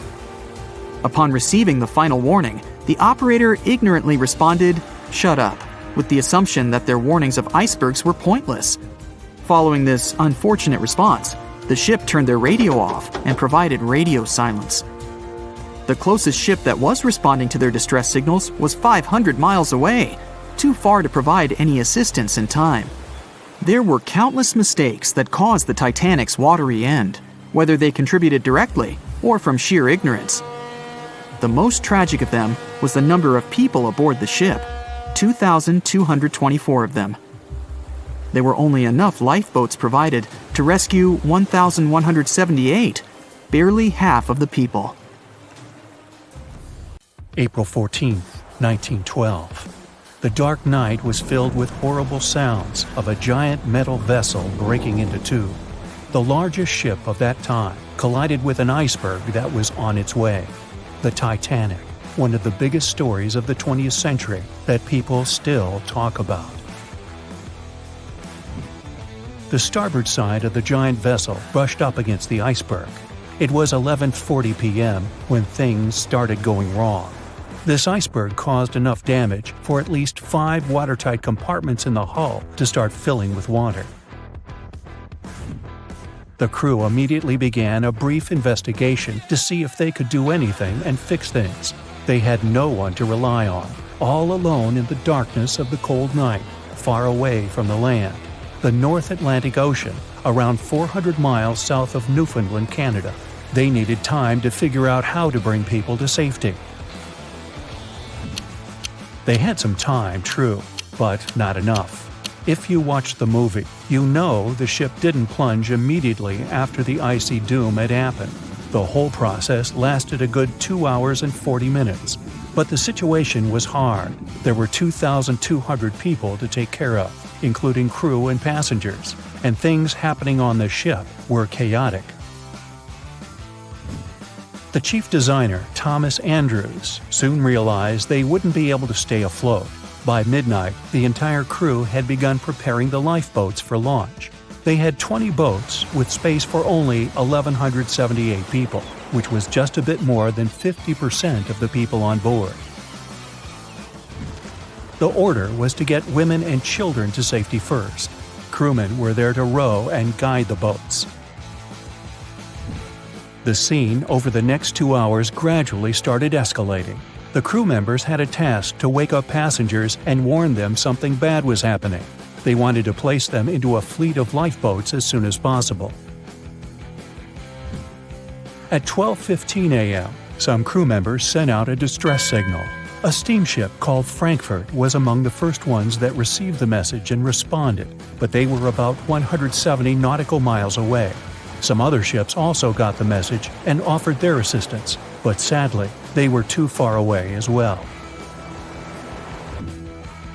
At 12:20 a.m., the Cunard liner Carpathia got a distress signal from the Titanic and changed its course right away. They were 58 miles away at the time, and it would take them more than 3 hours to get there. 20 minutes later, the crew was lowering the first lifeboat. It was carrying only 27 passengers, although it had room for 65. Many of the lifeboats that were launched first were well below capacity. Crew members were worried, thinking the Davids wouldn't be able to hold a fully loaded lifeboat. And in the beginning, many passengers were just too afraid to leave the ship. They still thought Titanic was unsinkable and couldn't imagine the scenario that was going to happen 1 to 2 hours later. The crew was firing the first of 8 distress rockets. Unsuccessful. No one was close enough to help. By 1:20 a.m., they lowered 10 lifeboats. Number 8 had only 28 people in it. One of the passengers on the number 10 was 9-week-old Melvina Dean. She would later become the last survivor who lived until 2009 and turned 97. It was 2 a.m. already. 3 of the collapsible boats were the only lifeboats that remained on the ship. The bow of the vessel had sunk low and had tipped far under the surface. People around it could now clearly see stern propellers above the water. Crew members were lowering collapsible lifeboat D from the roof of the officers' quarters with over 20 passengers in it. As the ship's bow went under, the water was washing collapsible A from the deck. Those 20 people were struggling because their boat was partly filled with water. As crew members were trying to release collapsible B, it fell. Before they righted it, the water swept it off the ship. 30 passengers still managed to find safety on the overturned lifeboat. At 2:17 a.m., the ship's wireless operator decided to transmit one last distress call. A minute later, the light on the ship finally went out. Titanic and all left on board plunged into darkness. The bow continued to sink, and the stern was rising higher above the surface, which placed great strain on the midsection. Horrible sounds were filling the night. Titanic, this massive, legendary ship so many people placed their hopes in and were excited about, broke into 2 between the 3rd and 4th funnels. Reports would speculate it took about 6 minutes for the bow section to reach the ocean bottom. The stern settled back in the water before it rose again into a vertical position. It remained in this situation until it finally disappeared into the ocean. At 2:20 a.m., the stern apparently retained air inside, and water pressure crushed it as it went down. The stern landed about 2,000 feet away from the bow. People consider the Titanic the fastest ship in the world. They thought it was unsinkable because 4 of its compartments could be flooded, and that still wouldn't cause a critical loss of buoyancy. Its life was problematic since its beginning. While the ship was leaving port, it moved within a couple of feet of the steamer New York. It managed to safely pass by, which was a huge relief for all those worried passengers massed on the ship's decks.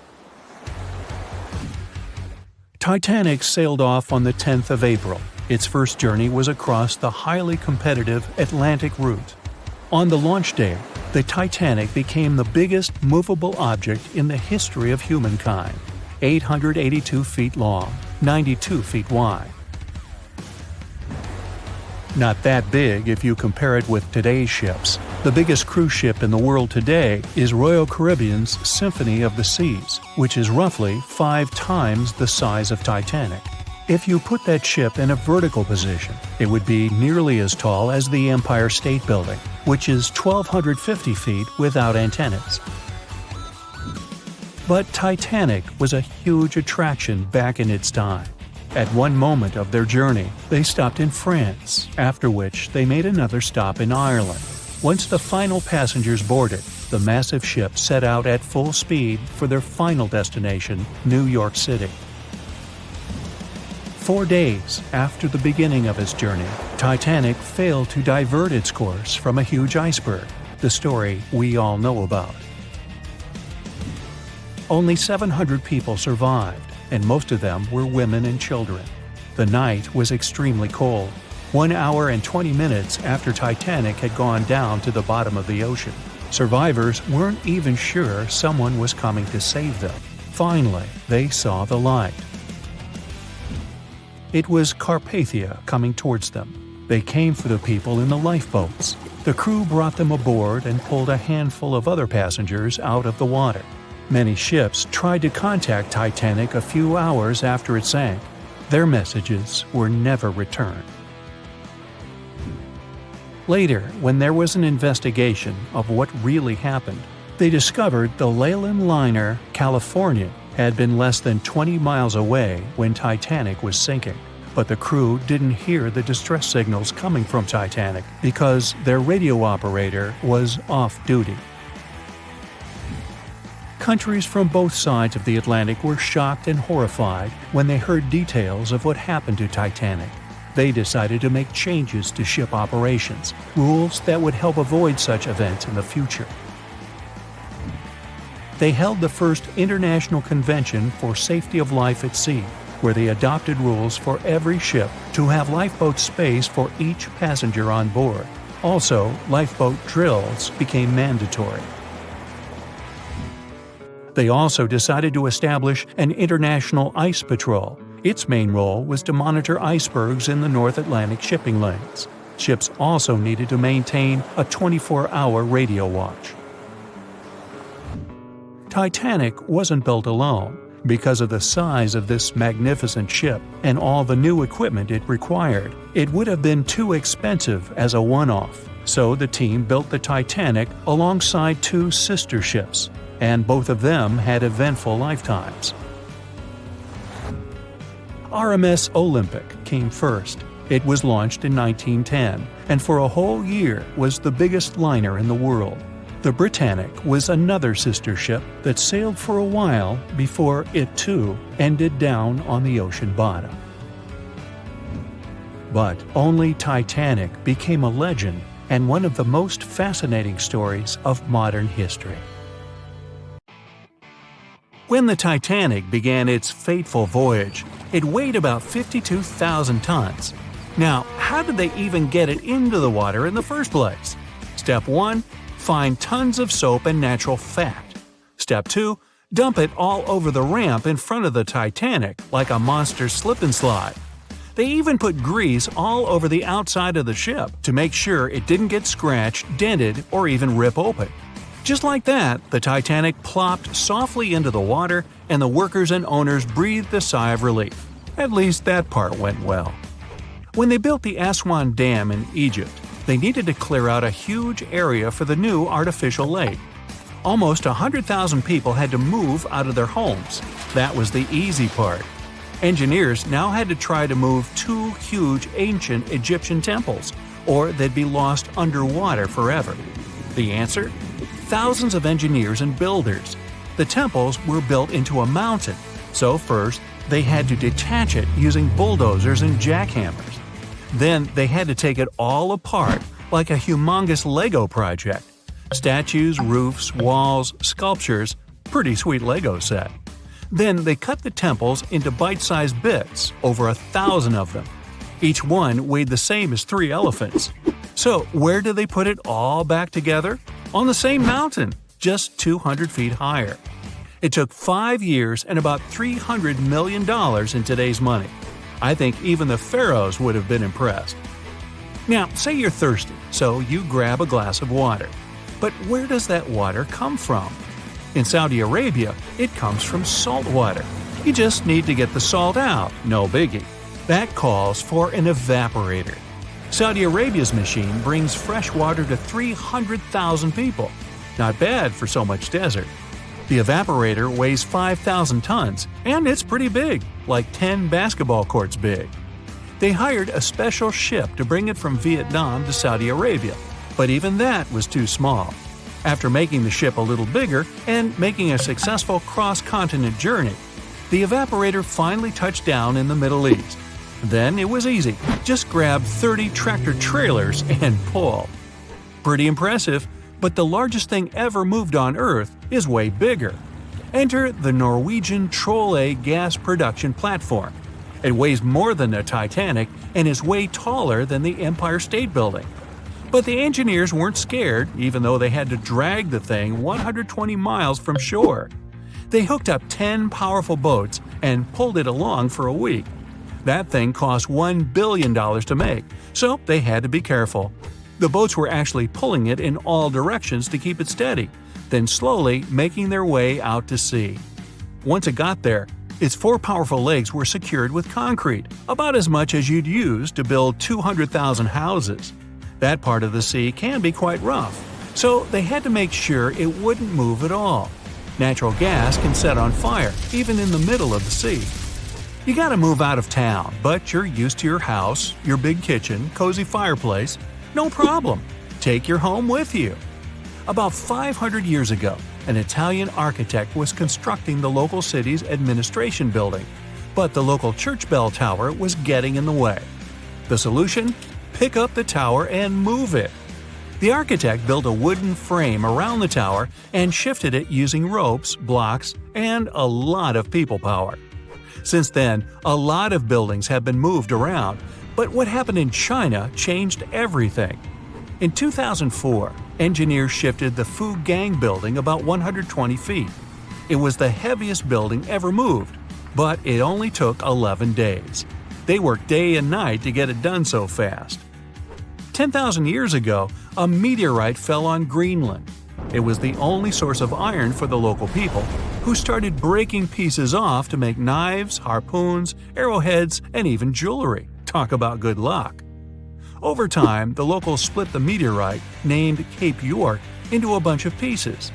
Arctic explorer Robert Peary wanted to bring the biggest piece back to the U.S. So, how do you move 30 tons of space rock without trucks or paved roads? Plus, it's 1897 and freezing cold. It took 3 years, but he did it. He ended up building a railway with a special platform to pull it to the nearest shore. It was the first and last railway in Greenland. Peary sold the meteorite for $40,000. Today, that would be about $1 million. In 2012, artist Michael Heiser erected a 340-ton boulder over the entrance to the LA County Museum of Art. It was called Levitating Mass. Installing it was easy. Getting it there, not so much. They had to use a 290-foot trailer and 6 different trucks. They only drove at night 100 miles through 22 cities. The most insane part, it ended up costing $10 million. The Swedish ship Vasa, built about 400 years ago, was almost a celebrity. People were amazed by its size, beautiful decoration, and gold sculptures. First time out to sea, it sank. Why? A gust of wind. Oops. Anyway, about 80 years ago, they decided to pull it out. One plan was to fill it with ping pong balls and freeze it in a block of ice. But instead, they just tied some ropes around it and used 18 lifts to drag it along the seabed to a shallow area. From there, it was pretty easy to lift it out. It was mostly made of wood, not much metal. The ship survived quite well because of the cold seawater and even floated by itself. The shuttle Endeavour flew 25 missions into space, and in 2012, NASA decided it deserved a break. Its retirement home would be the California Science Center. The massive shuttle was loaded onto trailers and driven through LA at the amazing speed of 2 miles per hour. It was the first and probably last time that a spaceship would drive through a big city. They had to clear a pretty big path and ended up chopping down a lot of pesky things like lampposts, traffic lights, power lines, even over 400 trees. But don't worry, they raised a lot of money from the whole thing, enough to plant over 800 new trees. The Statue of Liberty wasn't built in the USA. It was built in France. After 9 years of hard work and a serious amount of copper and iron, she was ready to be given to the United States as a token of friendship. Sending it by mail would take way too much bubble wrap, so they decided to ship it instead. The statue was cut into 350 pieces, loaded into crates, and shipped over to New York. It took them 4 months to assemble all the pieces back together. Talk about Humpty Dumpty. Meet Bagger 288, a self-propelled excavator and the largest land transport on the planet. This beast can shift thousands of cars worth of dirt a day. It finished work in one quarry and had to move on to another. Taking it apart, shipping it, and putting it back together would have been ridiculous. So it just drove over there. It took 3 weeks and only moved at half a mile per hour. To stop it from wrecking everything it drove over, engineers walked ahead, planting grass and covering roads with gravel and dirt. Now, you're walking down the street in France, see a couple of cafes, maybe a nice bakery, and the world's largest gas turbine, named Harriet. Harriet's job? Keep the lights on in over 700,000 French homes. This mammoth turbine weighs as much as 2 jumbo jets and had to travel through France, Germany, Belgium, and the Netherlands. Hey, let's go Dutch! The Great Pyramid of Giza in Egypt is made up of more than 2 million huge blocks of stone. No trailers, no tractors, just some good old-fashioned muscle power. Each block weighs more than 2.5 tons. That's like 30 of me. These guys didn't even have strong metals like iron or steel. They mostly used pieces of wood and stone hammers. 2 legendary athletes who shook up the tennis world had the unfortunate luck of meeting on the unsinkable ship Titanic in 1912. Without realizing it, they'd reunite on the tennis court where they'd be playing against each other. Here's how it all went down, twice. Richard Norris Williams was born in January of 1891 in Geneva. Although he was raised in Switzerland, his parents were American. In fact, he was a distant relative of Benjamin Franklin. In 1912, Williams was just 21 years old and was looking forward to his transatlantic trip to the States after being accepted to study history and geology at Harvard. But before his student life started, he had something else planned. He loved playing tennis and was quite the athlete. So he and his father decided to travel earlier than his mother in order to take part in a few tournaments. Williams and his dad took the train from Geneva to head to Cherbourg, France, where they would board the Titanic. On the way, Williams noticed a familiar face in one of the cars. It was another well-respected tennis player by the name of Carl Bear. The two locked eyes for a moment on the train, not realizing that fate was about to align their lives in an incredible way. Bear was 26 years old at the time. He was born in 1885 in Brooklyn, New York. He had already completed his studies at Yale in law. 2 years before boarding the Titanic, he'd taken the bar exam. But you see, just like Williams, he also loved tennis a little too much. He'd already become famous in the tennis world for representing the United States in the 1907 Davis Cup final. But unfortunately, he lost in the doubles final at Wimbledon that same year. But Bear was boarding the Titanic for a more personal reason than Williams. He'd fallen in love with his sister's friend, Helen Newsom, and was planning to marry her. But it wasn't that easy. Her family wasn't in favor of their relationship at all. Helen was from Ohio, and her parents had decided to take her on a grand European trip to separate the couple. But as soon as Carl found out, he rearranged his business schedule and joined Helen. After the European adventure was over, all of them were going to return to America together on the unsinkable ship. Bear was a first-class passenger and was given the cabin C-148, and Williams and his father were first-class passengers in the shelter deck. The tickets they bought for each suite cost 30 British pounds, and to put that into perspective, that equals $4,060 today. A few days after setting off, tragedy struck when the Titanic hit the iceberg. As the situation became clear, panic set in, and people were hastily instructed to get into the lifeboats. Carl Bear wasn't going to leave the side of his love, Miss Newsom, so he went with her and her parents to lifeboat number 5. Now, there was this priority boarding rule back then, that women and children had to go into the boats first. The last lifeboats, if there were any, would be filled with men. Bear and his companions met Bruce Ismay on the deck, who was the managing director of the White Star Line that owned the Titanic. As soon as he saw them, he advised everyone to get into a lifeboat. This way Bear, who seemed like a muscular guy, could row the boat away with the rest of the gentlemen. Unfortunately, Williams had a more difficult evening. He and his father tried to guide as many passengers as they could into the lifeboats. Since most of them weren't leveled, they had to stand on the edge and help the survivors in. As they lowered the last one into the ocean, they made their way to the captain's bridge. At one point, they stood on the deck and glanced at the small lights in the lifeboats gliding in the distance. They were trying to figure out what to do, but the ship was beginning to sink and one of the giant funnels came off, hurtling towards Williams and his father. Desperately leaping out of the way, Williams plunged into the icy cold water. The funnel hit the water nearby, pushing him out further. He eventually found himself clinging onto one of the lifeboats that had been flipped upside down. It was collapsible A. At some point, Williams managed to climb onto the boat and stand on it. He was wearing a thick fur coat and shoes that he removed as soon as he got out of the water. After being in the freezing cold water for a few hours, he and a few other passengers were finally taken into Lifeboat 14. Because they'd been submerged under the freezing water from the waist down for so long, all of the survivors from the collapsible needed medical care immediately. When the Carpathia ship arrived, Williams was taken on board. When the doctor looked at his legs, he was shocked. Williams was feeling sharp pains right below his knees, and his legs were a dark purple color. The doctor told him he'd need to have his legs amputated to save his life, but Williams refused. Coincidentally, Carl Baer was on board as well.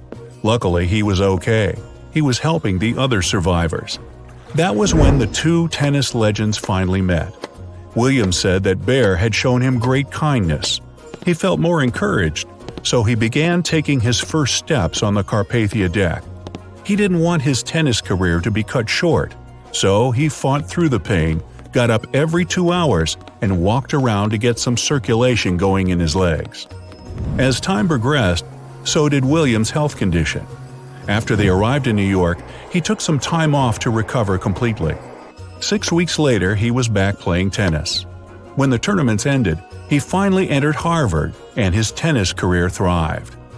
From 1914 to 1916, he became the United States singles champion in tennis. In 1920, he became Wimbledon's doubles champion alongside Mr. Garland. And in 1924, he became an Olympic gold medalist in mixed doubles, managing to achieve it even with a sprained ankle. He had become so well known throughout the years, the media started writing articles about his athletic achievements all over the world. The first time Baer and Williams would face each other in a match was in 1912, not long after their shared tragedy on the sinking ship. Baer was the champion of that game, and it was Williams' first defeat in America. After that match, he kept training, and 2 years later at the rematch, Williams would turn things around to become the champion. After he defeated Baer in the quarterfinals, Williams went on to take his title for the first time ever. He became one of the best tennis players of his time, winning the Davis Cup 5 times, the Wimbledon doubles, and the U.S. Nationals twice. Both of these legends were given a place in the International Tennis Hall of Fame. While tennis was a huge part of both men's lives, it wasn't the only success they found. After their sports careers were over, they both became remarkable financiers. Baer gave up on his career as a lawyer and became interested in banking. At one point, he became the director of an interchemical company. Interestingly, Williams also followed a similar path. He became an investment banker and was the president of the Historical Society of Pennsylvania. Many years after the incident, 2 books came out sharing the two men's stories on the Titanic. Nobody knew about their encounters or their friendship. The similarities between them were uncanny. It's what you'd call 2 peas in a pod. Neither of them cared much about their achievements in the tennis field. They just enjoyed playing. But they also never talked about the time they spent on the Titanic.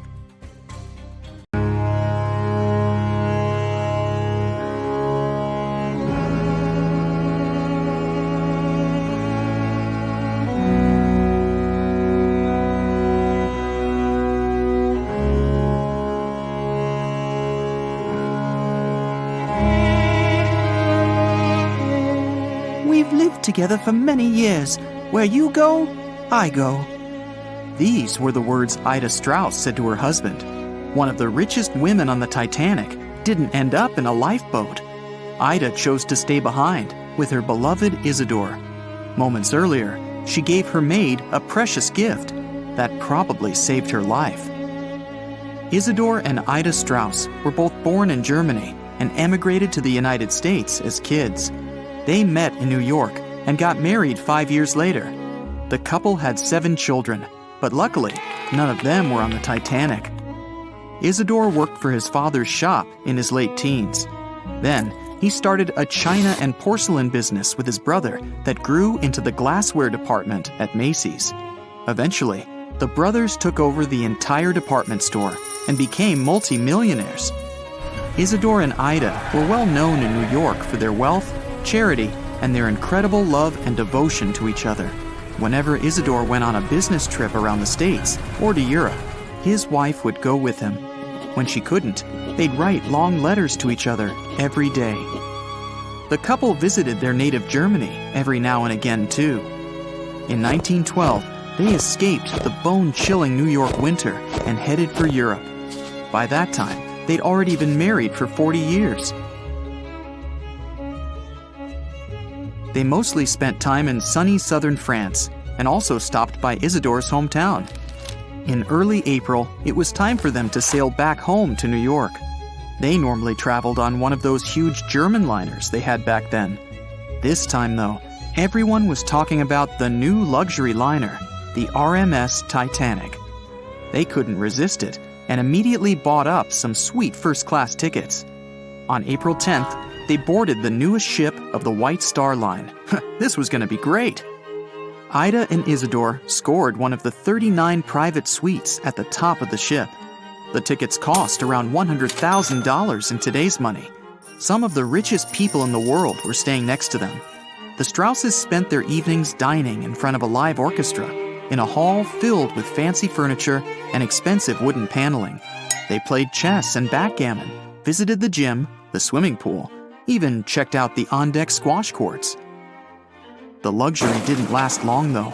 On the night of April 14th, the ship had its run-in with the most famous iceberg in history. It felt like a slight tremor, a little rumble, that's it. Nobody realized they were in any kind of danger. Passengers even started throwing snowballs made from the chunks of ice that had fallen on the deck. The ship officers told everyone they'd be fine. Moments later, Captain Edward Smith announced it was time to put those life jackets on and get into the lifeboats. All 20 of them were stored on the upper deck. They could have had more, but the ship's designers thought it would make the deck look too messy. There was actually a lifeboat drill scheduled for that day, but instead, they had the real thing. Pretty much only first-class passengers were going to be getting on those lifeboats. The Strausses left their private suite and waited for instructions from the crew. A lot of them were still confident. They told the passengers not to lose their passes. They'd need them when everyone got back on board. That was never going to happen. The ship was going under. The crew announced that women and children would board first. The Strausses were standing next to Lifeboat 8. Mr. Strauss, who was 67 at the time, was offered a seat with his wife because of his age.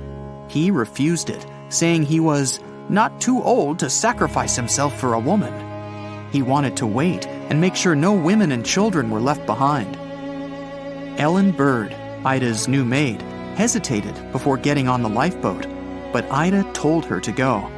There was still room for Ida, and the other first-class women were yelling to her to join them.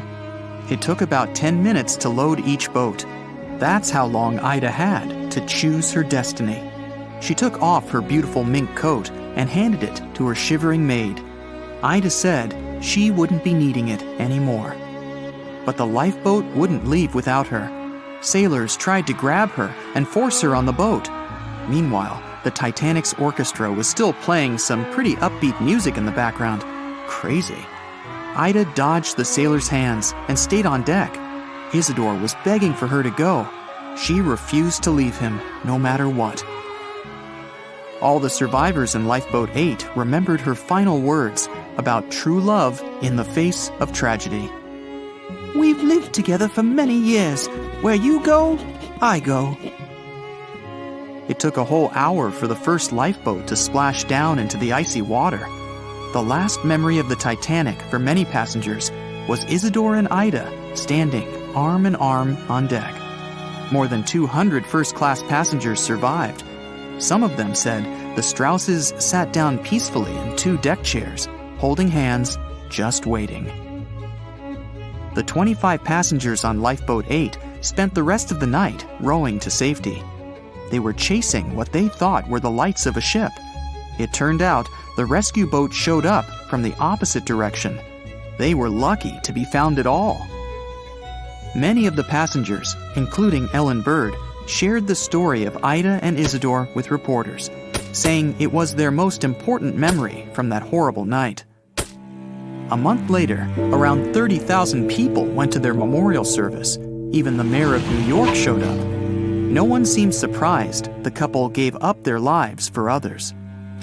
Ellen Bird tried to give the famous mink coat back to the Strauss family, but they asked her to keep it in memory of Ida.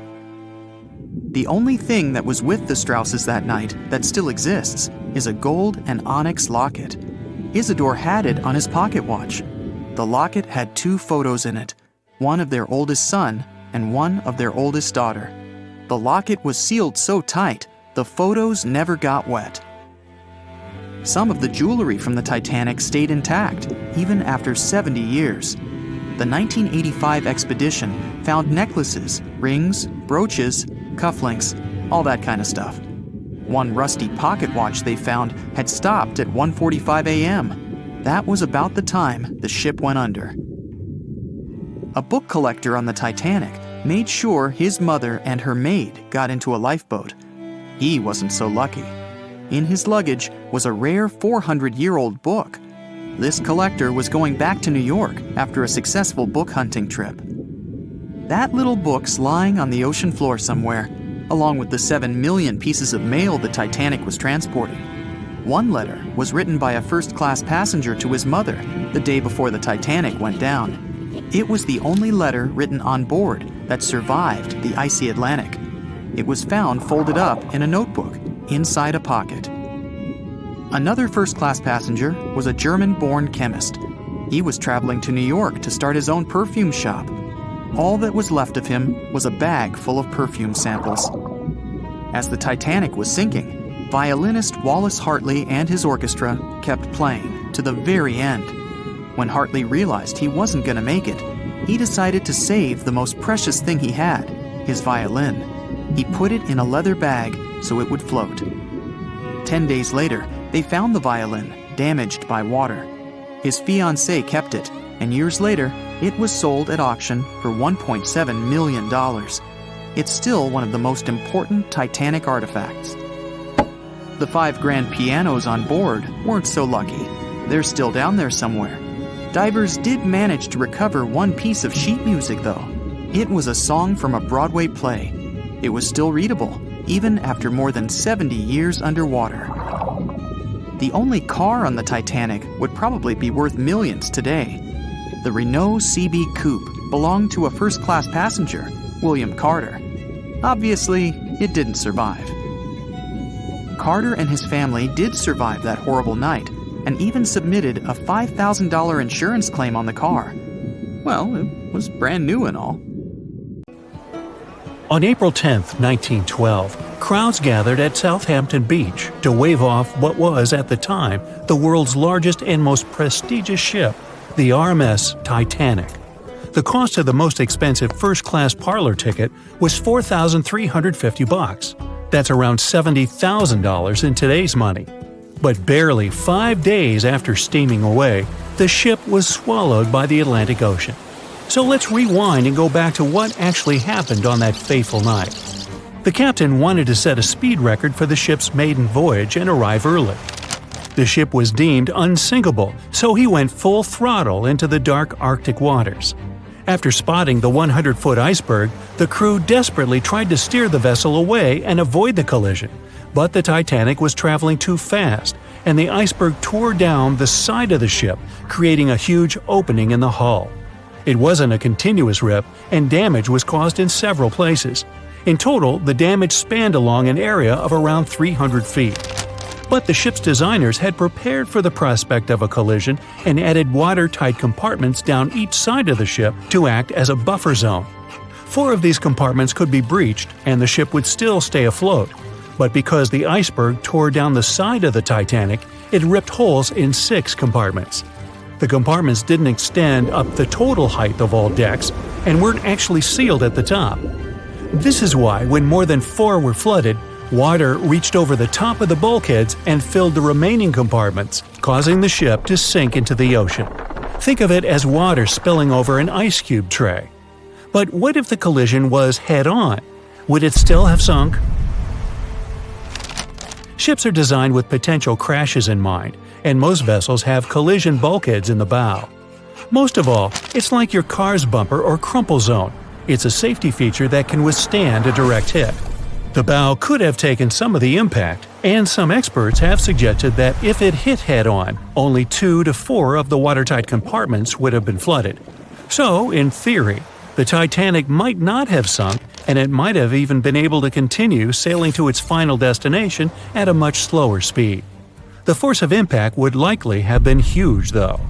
But although passengers would have been injured by the force, they'd have been able to stay on the ship to wait to be rescued by other ships, rather than being forced into the icy waters of the Atlantic. Still, one of the Titanic's designers, Edward Wilding, suggested that the force of the impact might not have actually been that big. He told the British Inquiry that lots of people scarcely felt the collision, and he believed the ship would not have sunk if it did hit the iceberg head-on. The ship was also designed with remotely operated watertight doors between all compartments, so any floods could have been quickly sorted out. Because Titanic had 6 breaches from the side collision, and because it happened so quickly, sealing the doors wouldn't have made a difference, as it was essentially impossible to save it by that point. The ship immediately began to flood, with water pouring in at a rate of roughly 7 tons per second, 15 times faster than it could be pumped out. So, while it sounds like the Titanic would have survived had the ship hit the iceberg head-on, this idea does come with some issues. First off, the collision bulkheads were designed to survive a crash with another ship, not a giant iceberg. If 2 ships collided, both would absorb some of the impact in their bulkheads, sharing the impact and likely staying afloat. But an iceberg is stationary, meaning that Titanic would absorb most of the energy from the collision. If Titanic hit head first, because of the speed it was traveling, the impact would have likely traveled down the whole body of the ship. Just imagine a 46,000-ton ship traveling at around 20 knots. At some point, it hits an iceberg that weighs what could be over 100,000 tons. This collision would likely create a powerful force causing massive damage to the vessel. It is likely that seams would split, staircases would come tumbling down, and rivets would burst open across the ship. All that would have potentially flooded even more compartments. This could have caused Titanic to sink in a matter of minutes rather than hours. But that's just the tip of the iceberg. As we all know, the biggest part of it is hidden underwater. So if Titanic had been traveling head-on, it's likely it would have hit the part of the iceberg below the water first, which would send it veering off course. Hitting an iceberg is not like hitting a brick wall. In this case, the ice under the water would have torn open the bottom of the ship and caused damage to the sides. Icebergs also aren't flat, solid objects. If a flat collision happened, the ship might have stayed afloat, but icebergs come in many shapes and sizes, from domes to wedges. Studies have also been done on the steel used to produce Titanic, and the tests show the metal was about 10 times more brittle than the steel we use today. The ship was built before we understood the effects of low temperature on steel. The old steel used to make the vessel would not bend when faced with freezing temperatures, but break. Recovered pieces of Titanic's hull plates show that the hull just shattered on impact. Hitting head-on would also cause a very severe and abrupt stop, so even if the ship hadn't sunk, there would still have been major issues. Think about when you suddenly hit the brakes on your car, or when the bus stops while you're walking down the aisle and you get flung forward. Passengers would have been thrown across the ship, and because the crash happened at night, most people were sleeping, so wouldn't be able to effectively prepare for any sort of impact. This would result in injuries for most people on board. It would be especially bad for those at the front of the ship, where the accommodation for the off-duty firefighters, greasers, and engineers was. But while passengers and off-duty crew may have been thrown out of bed, there would be a lot more survivors than in the original scenario. Many ships have had head-on collisions and made it back to shore. Not many people know that Titanic actually had two sister ships. The White Star Line, the company that built Titanic, also built vessels called Britannic and Olympic. Captained by Edward J. Smith, who would later helm Titanic, the Olympic set off on its maiden voyage in June 1911. But much like Ford's sister ship, disaster was just around the corner. On its fifth commercial voyage, Olympic collided with a Royal Navy ship, HMS Hawke. While the Olympic received damage to its side, Hawke crashed into the other vessel head-on. The bow of the Hawke was completely crushed by the collision, but because the ship had watertight compartments, it managed to survive the impact and later returned to shore for repair. Another study case is the SS Andrea Doria, which was an Italian ocean liner that made global headlines in 1956. Like the Titanic, the Andrea Doria was heading for New York City on its 101st voyage when disaster struck. On July 25th, the vessel collided with the 524-foot Swedish passenger liner Stockholm. The Stockholm hit the ship head-on, but the point of impact for the Andrea Doria was on its side. The front of the Stockholm was completely smashed, but because the impact was on its hull, it managed to survive. The Andrea Doria, however, sadly sank due to the collision being on the side of the ship. So these cases could suggest that maybe the Titanic would have survived had it hit the iceberg head-on. But we have to remember that the Titanic hit the thing full speed, whereas both the Olympic and the Andrea Doria were traveling slower. At 11:40 p.m., the Titanic made contact with an iceberg in the North Atlantic Ocean. Many artifacts were found and restored, like parts of the ship, jewelry, and dining plates, to name a few. It took approximately 3 hours for the ship to be completely submerged in the remote icy water. The night was cold and very much alive. The orchestra was playing music as they enchanted the guests on board. Everyone was excited to arrive in America. It was still considered an amazing feat for a ship to cross the Atlantic back in 1912. But as the day went ahead, there was an atmosphere of impending doom for the captain and his crew. No one else felt it though. It seemed to them nothing could possibly go wrong, and this would just be another regular night. To them, the Titanic was unsinkable. The last thing on your mind when thinking about the Titanic is the mail crew. Yes, there were mailmen on board delivering mail to America. It may seem like a pretty mundane occupation, but there was a very tough test to pass in order to be accepted on board. And only a few top candidates would qualify, and those few would get shortlisted and accepted. John Starr March, an American, was one of these mailmen earning between $1,000 to $1,500 a year working on the Titanic. Back in 1912, this was considered to be a lot of money. They were not officially part of the ship's crew, since the mail crew was placed near the third-class quarters. But given their influence and resistance, they were eventually moved and given a private dining area. March got this job since he needed the money to support his family. He found a perfect way to earn some big bucks, working on a large ship traveling across the ocean. He was 51 at the time and came from New Jersey. Sadly, he was on board when the ship sank and didn't make it. But they recovered a pocket watch that gives us a little insight into what happened that fateful evening. It's a gold case engraved with filigree and had a caption saying it was made by the Elgin National Watch Company. On the surface, you'd think this would just make a pretty cool antique sitting over the fireplace, but there are some unusual details about it. There are obvious signs water seeped beneath the glass, and the black arms of the watch indicate the time to be exactly 1:27. It leaves us wondering why the clock stopped at this precise hour. What was the owner doing? The mail clerks were operating a fully functioning and efficient mail sorting facility on board the Titanic. This wasn't something you'd come by often on a cruise ship, since typical ocean liners use closed mail bags to transport the mail from one port to another. But the mail sorting facility on the Titanic allowed passengers to send out postcards whenever the ship docked in transit zones in Ireland and France. According to reports, people started heading back to their rooms at around 11 p.m., but some of them were still hanging around and enjoying their night. The 5 mailmen were celebrating a colleague's birthday in their separate dining room.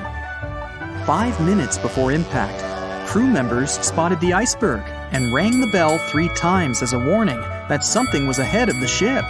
They gave orders for the Titanic to move left, or, as they say in the biz, hard a starboard, to make the engines reverse.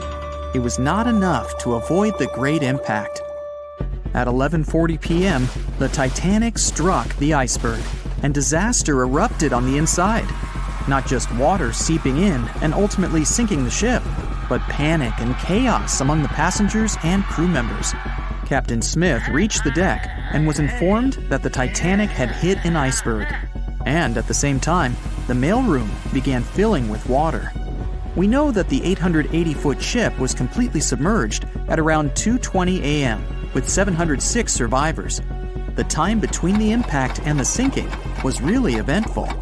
At midnight, they started getting the lifeboats ready for the passengers to evacuate. Orders were given for women and children to board the safety boats with some crewmen to guide and operate them. The problem was that the 20 safety boats available could only host 1,178 people out of the total of more than 2,200 passengers on board. March and his colleagues began sorting out the mail. There was chaos in directing and ordering around. With each second passing, icy cold water was filling the ship. 15 minutes after midnight, Captain Smith ordered his crew members to send out a distress signal. Even though SOS was established earlier than the Titanic, many others used CQD. The CQ stands for General Call, and the D is Distress. The Frankfurt was too far away to help, even though it was one of the first to respond. Even the Titanic's sister ship, the Olympic, responded, but it also was too far away. At 12:20 a.m., the Carpathia received the urgent message and redirected from its original course to help them out, even though they were 58 nautical miles away. Although this was some relieving news, the water kept seeping in at an alarming rate. It wasn't easy to keep everyone calm, knowing that the ship could be underwater in a matter of hours.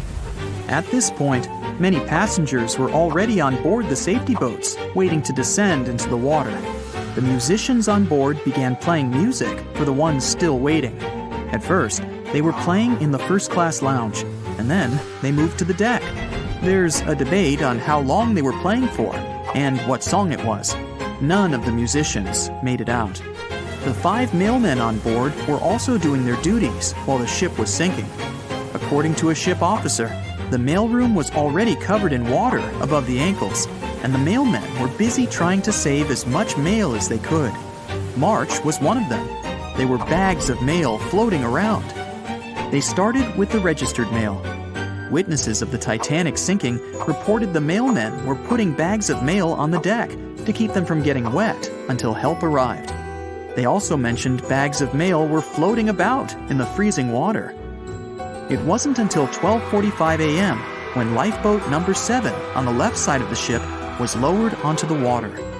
Even though it had room for roughly 65 people, only 27 people were inside. Many of the safety boats carried fewer passengers than their maximum capacity allowed. The crew were worried that the boats would capsize if so many people were on them. Some reports suggest that some people even refused to board the safety ships, sticking with the claim that the Titanic was unsinkable. At the same time, they fired up one of the 8 distress rockets in the air, but it didn't get them any help. At 12:55 a.m., the second and third safety boats were descended to the waters with 2 male passengers jumping on board. 5 minutes later, another safety boat was lowered with around 39 people. At this point, water entered the base of the grand staircase. In the next 20 minutes, more safety boats were lowered, most of them underloaded. Still no help. The Carpathia was still on the way. Panic was growing and tensions were rising. There was a lot of anger for people being left behind. At around 1:30 a.m., things were getting out of control. The organized boarding of passengers to the safety boats stopped. March's watch stopped 3 minutes earlier, which could mean he was part of the scuffle between crew members and passengers. It took 3 hours for the Carpathia to arrive. March wasn't among the survivors. His watch proved to be one of the essential findings lost in the wreckage of the Titanic. It was eventually returned to March's 2 daughters, and now it's in one of the collections of the National Postal Museum. March was a man who did what he had to do in the worst circumstances. Time was a precious commodity for the people on board the ship, and this watch proved valuable to learn more about the tragic yet inspiring stories of the Titanic. It was the start of 1912. A giant chunk of ice broke off a glacier in southwest Greenland. The ice was made up of snow that had fallen thousands of years before the event, perhaps as far back as when mammoths still roamed the earth. The iceberg started its journey. It was a huge thing, more than 1,700 feet long and weighing over 75 million tons. It was also a very peaceful chunk of ice. It steered clear of ships and busy transport routes. And then, it somehow floated much further south than other bergs did. Our iceberg was lucky. Others melt long before they get to these low latitudes. Out of up to 30,000 icebergs that drift away from Greenland's glaciers, only 1% ever make it all the way to the Atlantic. Even after melting into the water for months, this massive block of ice was still almost twice as heavy as the Golden Gate Bridge. The iceberg's top part was towering 10 stories over the ocean surface. Several days before our iceberg made it to the Atlantic Ocean, a magnificent ship left port. It was a luxury liner carrying more than 3,000 passengers and crew members. At that time, it was the largest ship ever built. It was the Titanic. The collisions happened on April 14th, when the ship was in the North Atlantic, 370 miles away from Newfoundland. Unable to divert its course, the ship ruptured at least 5 of its hull compartments. They started to fill with water at an alarming speed. The Titanic's compartments weren't capped at the top. That's why the water spilled over and started to flood each succeeding one. The front of the ship began to sink, causing the back part to lift vertically into the air. And then, with a deafening roar, the liner broke in half. The rest is history. But what happened to the iceberg after that? On April 15th, the German ocean liner SS Prinz Adalbert was sailing through the North Atlantic. It was traveling a few miles away from the place where the Titanic had sunk several hours prior. The German ship's chief steward, who hadn't learned about the disaster yet, saw an iceberg. What drew his attention was a large streak of red paint going along the iceberg's base. Surprised, the man took a photo of his discovery. He thought the paint meant a ship had hit the iceberg within the past 12 hours. The next person who saw the iceberg and took another photo of it was the captain of a vessel laying deep-sea telecommunication cables. The ship was sent to help in the area where the Titanic had sunk.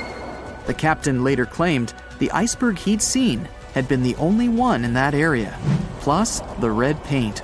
It wasn't difficult to connect the dots. In 2015, one of these photos sold at auction for over $32,000. And still, experts are unsure whether the image really shows the infamous block of ice. It might be a simple iceberg that had been floating nearby at that time. The great unsinkable ship was gone, sunken to the bottom of the North Atlantic, where it remains to this day. But the iceberg continued on its way, perplexing a few witnesses and slowly melting into the surrounding water.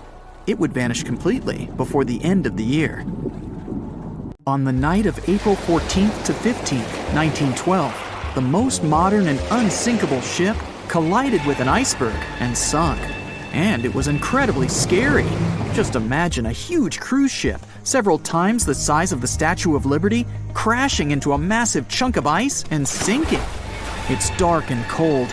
All you can hear is the rumbling and grinding of breaking metal and wood. All that surrounds you is the icy waters of the endless Atlantic Ocean. There's almost no connection with the outside world. There are no phones or internet. Nobody else on the whole planet knows that the ship is sinking. It's a real nightmare. But the most shocking thing is that the people who were on the Titanic that day didn't panic. They were calm, maybe a little worried, but there was no fear on their faces. To understand why they weren't afraid during one of the biggest disasters of the 20th century, you need to see what was going on through their eyes. So, you're a passenger on the infamous ocean liner. Your cabin is located on one of the top decks of the ship. You've just had a great time with your friends at dinner. Now musicians are playing a beautiful melody. Waiters are serving dessert. You go out onto the deck and enjoy the tranquility of the mighty ocean. At this moment, you feel an incredible sense of security and comfort. You're proud that you're one of the first people in the world to travel on the most high-tech ship on the planet. You go to bed in your cabin and wake up because a crew member gently knocks on your door and asks you to go to the deck. There's some kind of issue, but there's no reason to panic. No problem. You'll be happy to go out and take a look at the night sky. The moment when the ship collided with the iceberg felt like nothing more than a slight push, and some passengers didn't even hear it. They realized that something was wrong only when stewards knocked on their doors and asked them to go outside. You're on the deck. There are already a lot of people here. Everyone is more or less calm. Passengers are talking about what might have happened. Listening to the conversations around you, you figure out that the ship is supposedly sinking. The idea seems like nonsense to you, but even if it is true, all passengers will be evacuated in lifeboats anyway. At that time, people didn't know there were half as many rescue boats as needed. Passengers were sure that everyone would be saved. Evacuation begins. Women and children go first. No one panics or tries to get into a boat before it's their turn. All men behave gentlemanly and help crew members to evacuate women. One passenger wants to get into the boat with his wife, but it's not because he's afraid to stay on the Titanic. He's just worried. It seems to him that it's less safe in the boat than on the giant liner. He doesn't want to leave his wife alone, but the crew members explain the situation to him, and the man retreats without any resistance. They begin to launch flares into the air. No one pays any attention to this.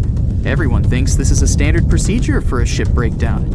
If there had been many experienced travelers on board, they would have understood the flares were fired because the ship was in distress. Perhaps then, people would have started panicking, but most of the passengers simply didn't notice it. The boats are lowered one by one. People are watching the evacuation, patiently waiting for their turn. There's no pushing or crowding. Nobody is screaming. The actions of the crew help the passengers to remain calm. They deliberately downplay the severity of the situation to prevent panic. Someone says the boats are launched simply as a precaution. Also, the crew members claim that a rescue ship is heading for the Titanic and is just a few miles away. Some passengers say they see the lights of another ship. The people who are already sitting in the boats want to stay closer to the Titanic, since this way they'll feel safer. Many passengers simply don't want to believe that something serious is happening. Even when they're told the ship is sinking, they refuse to admit it. How is it possible that the unsinkable ship can sink? But this is how the human mind works. In extreme situations, it refuses to believe that something bad is going to happen now. You don't even want to think about it. One of the passengers says that it seems to her that the danger is exaggerated. She claims that all people will return to the Titanic at any moment. Some passengers are afraid, and still, they don't want to leave the ship. Warm cabins and the safest ship in the world are here. The alternative is the ice-cold ocean and small, unstable rescue boats. Someone refuses to leave the ship because they can't find their baggage. Some passengers carry all their belongings with them. They don't want to leave them on the sinking ship. There are many immigrants on board, and some of them don't even understand English. The crew members can't explain to them what's happening. These passengers misunderstand stewards' instructions during the evacuation. They can't figure out the inscriptions on the evacuation signs. Many passengers are sure there's been some kind of breakdown in the engine compartment. The problem will be solved soon, and the Titanic will continue its journey. People only start to realize that the ship is going down when it begins tilting forward, and its rear part starts rising above the water. that's when those around you start panicking. Some jump into the water, others climb into the lifeboats without waiting in line. But in general, there's no chaos and hysteria. And this is despite the fact that there are about 1,500 people on the ship. Scientists claim that some of them never even left their cabins. Those people refused to leave their stuff behind and didn't believe that something serious had happened. During the evacuation, the orchestra is playing. This helps people to keep their cool. They hear music, and it seems to them that everything will be fine. The music keeps playing on the Titanic almost until the very end. At about 2:05 a.m., the crew lowers the last boat with passengers. 15 minutes later, the ship goes underwater. Even after the tragedy, the surviving passengers can't really understand what's happened to them. They remember boarding the boats and moving away from the huge vessel, and they won't forget seeing it go under the water. But even after a while, they still can't realize what a terrible catastrophe they've just experienced. Sometime later, people began to write books about those fateful events. They made documentaries and feature films. The news about the Titanic was in every newspaper. It spread all over the world. In any description of that day, the tragedy looks like a terrible disaster. But those who were there admit they didn't feel all-consuming dread. They just couldn't believe what was happening that day. The tragedy of the Titanic might seem more terrible for people who heard about it than for people who experienced it. Many people around the world refused to go on board large ocean liners after the catastrophe. They were afraid of what could happen to them. At the same time, a lot of passengers who survived on the Titanic continued to travel by other ships. There was a woman who survived 3 shipwrecks, including the Titanic, and she still continued traveling. And what if people tried to raise the Titanic from the sea floor? This happened many years after the shipwreck. Then, the $5 million operation failed. Nylon slings were attached to a large part of the sunken ship. The other ends of the slings were connected to diesel engines. For the entire operation, a mini-submarine was used. A piece of the Titanic, weighing 21 tons, was being pulled up when one of the slings tore. And then, one by one, the other cables began to snap too. The huge piece of the ship fell back to the seafloor. By that time, the participants of the rescue operation had run out of food supplies. And since the nearest shore was quite far away, they decided not to give it another try. Once a famous giant, the largest ship of that time, now 2 grand pieces lying on the ocean bottom about 2,000 feet apart, torn by the catastrophic collision of time itself. The stern of the Titanic got completely ruined after hitting the ocean floor, but you can still recognize the bow since many interiors were left preserved. There's a type of bacteria found on the ship's rusticles. A rusticle is this brownish formation of rust. It occurs deep underwater when the wrought iron the ship is made of oxidizes. It means the bacteria eat the iron of the Titanic's hull, piece by piece. And it seems they might finish their snack by 2030, way sooner than when anyone would expect the wreck to be gone forever. You may think it would probably be easier to take the wreck out of the water so that we got to keep it, but it would fall apart if anyone tried to do that. It's been in the water for more than 110 years now, and is now so rusty that no one would be able to reconstruct some parts even if we managed to get the ship out of the ocean depths. What do you think? Could any of about 700 people that had survived the sinking of the Titanic hear it hit the ocean bottom? The largest ship that had ever been made till then disappeared literally before their eyes after all. But sound most likely wouldn't have traveled from water to air. We can't hear that well in water because our bodies are not designed to hear in such environments. And although passengers were close to the sinking site, the Titanic still hit the bottom a long distance away, 12,500 feet. There are so many underwater landslides and earthquakes we cannot hear, and they make way more noise than a single ship slamming into the ocean floor. Most vibrations and sounds must have dispersed over a large area. Also, the downblast of water, which many believe hit the Titanic after it had touched the bottom of the ocean, would have pushed back the majority of the potential acoustic vibrations. Plus, the bottom of the ocean is not hard enough to produce such loud noises. Many survivors said they had heard terrifying noises as the Titanic was breaking apart, but none mentioned hearing anything after the ship disappeared below the surface of the water. Some survivors shared how chaotic it was when passengers, mainly women and children, were getting into lifeboats. There weren't enough boats, and still, some of them weren't even filled to their full capacity. No one knew how to react properly in such a situation. The lifeboat drill had been scheduled for the morning before the Titanic hit the iceberg, but for some reason, it got canceled. A giant ocean liner everyone believes is unsinkable takes a trip across the ocean. On its way, it strikes an iceberg and sinks. Yeah, we all know how the story goes. But what's scary is that it's also the plot of The Wreck of the Titan, a novel published in 1898, 14 years before the Titanic went to the ocean bottom or was even constructed. In the novel, the Titan, what a scarily accurate name too, didn't have enough life jackets, vests, and lifeboats for all the passengers on board. It was also the largest ship of that time, almost identical in size to the Titanic, and both the Titan and Titanic sank in April. Dorothy Gibson was an American silent film actress. She was also one of the Titanic passengers. She survived the catastrophe. Right after she came to New York, she started filming Saved from the Titanic. The film was released only 1 month after the ship sank. Dorothy was even wearing the same shoes and clothes she had worn when she had actually been on the ship. The movie was successful, but it got destroyed in a fire, so it only exists in memories, like Jack Dawson. Titanic wasn't all alone in the restless waves of the cold ocean near the iceberg it struck. The SS Californian was relatively close. Their radio was shut off for that night though. At one moment, the crew members noticed mysterious lights in the sky. They immediately went to wake their captain up to tell him, but he issued no orders. Some believed it was just fireworks. They never realized it was actually a call for help. The flares crew members of the Titanic sent off to the sky, hoping someone would notice. By the time the SS Californian got the SOS message, it was already too late.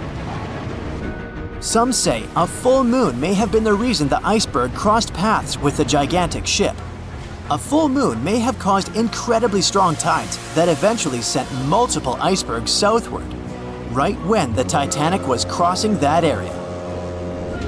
Would you dare to taste cheese from the Titanic? The wreck has been under the ocean surface for more than 100 years now. It took more than 70 years to find it. By that time, most of the food that had gone down together with the ship had, of course, spoiled. But it's possible there's still some of it left. Some foods are protected from decay. For example, cheese. The microbes that turn milk into cheese create special conditions to protect the product from spoiling. Multiple things have survived the Titanic. A handwritten letter where a mother and a daughter wrote to the girl's grandma about the amazing journey they were on together. The letter has been around for more than 100 years and got sold at an auction. A battered pair of white cotton gloves was found in the wreck. Musicians on the Titanic played till the very last moment. Sheet music and one violin were found among the wreckage. The bell one of the crew members rang 3 times to warn there was a very close iceberg on their way. A pocket watch that stopped at 1:45 a.m., the time when the ship went under the water. Perhaps one person could have changed what happened on the Titanic. David Blair was a pretty lucky man. He was supposed to take the spot of the second officer of the Titanic. He was pulled out at the last moment, which eventually saved his life. It was a great thing for him, but something clouded his joy. What if he was the only person who could have done something to save the ship and the passengers? Back in the day, ships didn't have smart advanced technology like they do today.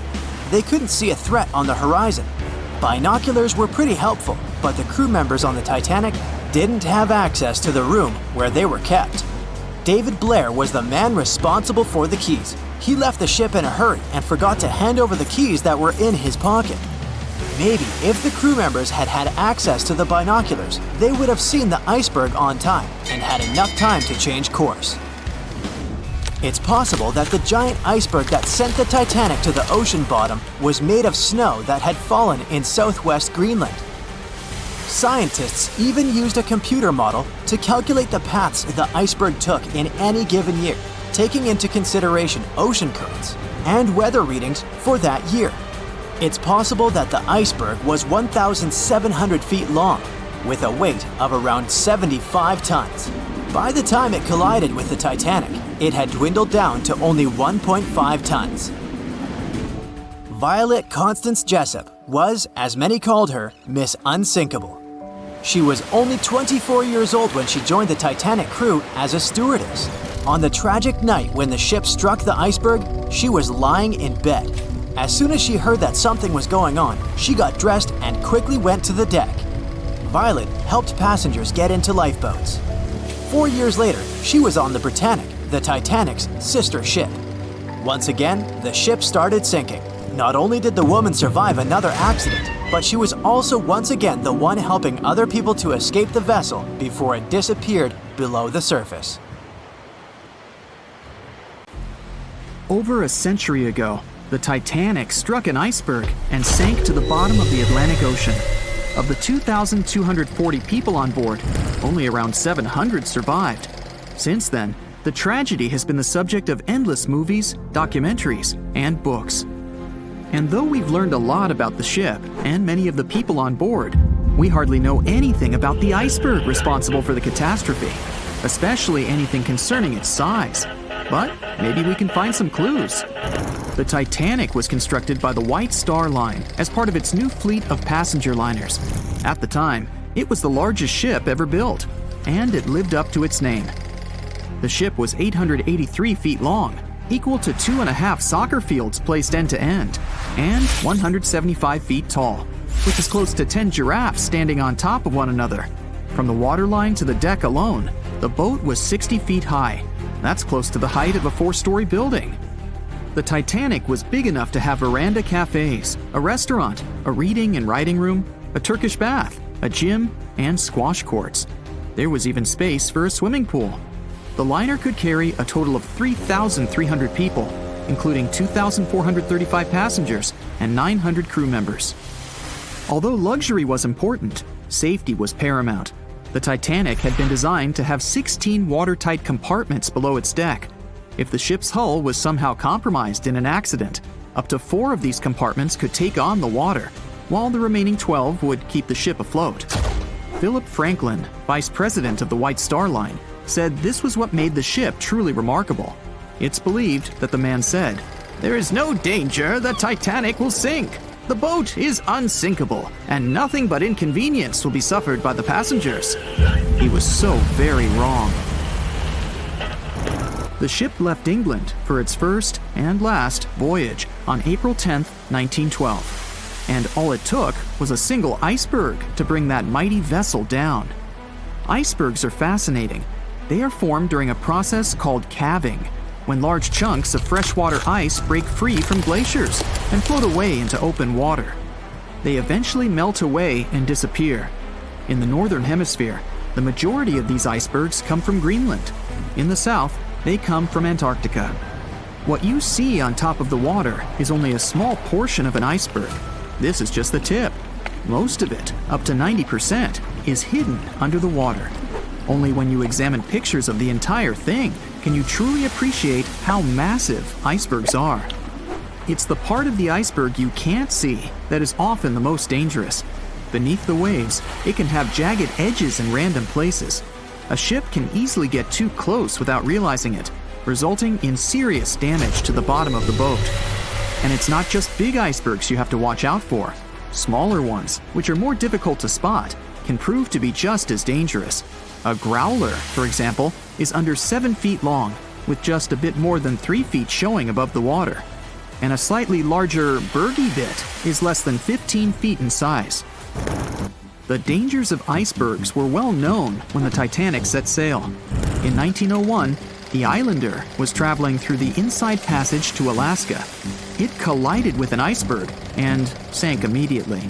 Luckily, 138 of the 178 people on board made it to safety. Back then, There wasn't any special equipment for detecting icebergs.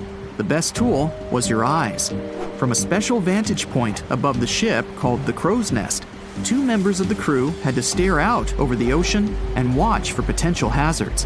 The Crow's Nest was located at the front of the ship, 49 feet above the deck. It was attached to the mast. From this height, a person had a good view of the ocean. If they saw anything suspicious, they could ring a large bell to sound the alarm. After that, they could call from a special telephone to warn the captain of any danger. But imagine what a horrible job this would have been, especially on the night the Titanic sank. The Crow's Nest wasn't a warm and cozy room surrounded by windows. Instead, it was a large open tub exposed to the elements. On April 14, 1912, the air temperature was around 39 degrees Fahrenheit, which is close to freezing. With the ship moving at about 23 knots, more than 26 miles per hour, the sailors must have felt that frigid cold air pressing against any exposed skin. The only good thing about the job was that the shift only lasted 2 hours. Frederick Fleet was the sailor who actually spotted the iceberg that sank the Titanic. He was up in the Crow's Nest, working with Reginald Lee at the time. Fleet kept track of the left side of the ship, while Lee scanned the right. It was 10 p.m. when the 2 men started their shift. They had already been warned about the possibility of ice. But when you're cold and it's dark, it might feel like an impossible task. Even worse, the 2 men didn't even have binoculars to make the job any easier. Fleet would later insist that having binoculars would have prevented the tragedy. With about 20 minutes remaining on the job, the sailors noticed the iceberg. Fleet rang the bell, once, twice, and again. He then called up to the bridge to inform the crew. At first, the call seemed to come in the nick of time. The ship's engines reversed, and the massive ocean liner managed to turn. It wasn't enough to miss the iceberg, though. Ice showered down onto the ship's deck. The iceberg tore through the hull, and water flooded in. 2 hours and 40 minutes later, the Titanic was gone. And here we have clue number 1. The iceberg was big enough to be spotted with the unaided eye in the dark of the night without any binoculars. It was also tall enough for bits of ice to fall down onto the ship's deck. Since this all took place long before social media and smartphones, nobody on board would have been taking photos or videos at the time. So, of course, we don't have any footage of the actual iceberg. But there are photos of the possible iceberg from later that day. The SS Prinz Adalbert was sailing near the area on the morning of April 15, 1912. The steward on the ship had not yet heard about what had happened to the Titanic. But when he spotted an iceberg floating by, he was compelled to photograph it. Why? There was a line of red paint along the bottom of the iceberg, indicating that it had likely collided with a ship sometime within the previous 12 hours. A second photo was taken from a ship called the Minia, which was sent into the area to look for debris from the collision. Captain de Carteret said that among the wreckage, he had seen only one iceberg. He also noticed a streak of red paint on it. From the photos and witness accounts, newspaper reports estimated the iceberg to be 50 to 100 feet high and 200 to 400 feet long. That's clue number 2.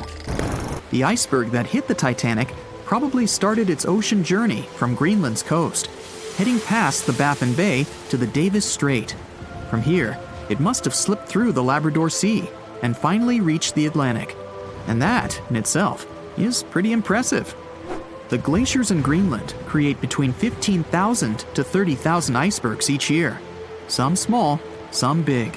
Of these, a mere 1% will actually make it to the Atlantic. The others simply melt along the way. We know that the temperature of the Atlantic Ocean, where the sinking took place, was around 28 degrees Fahrenheit. That's below freezing. For humans, this could cause frostbite or hypothermia.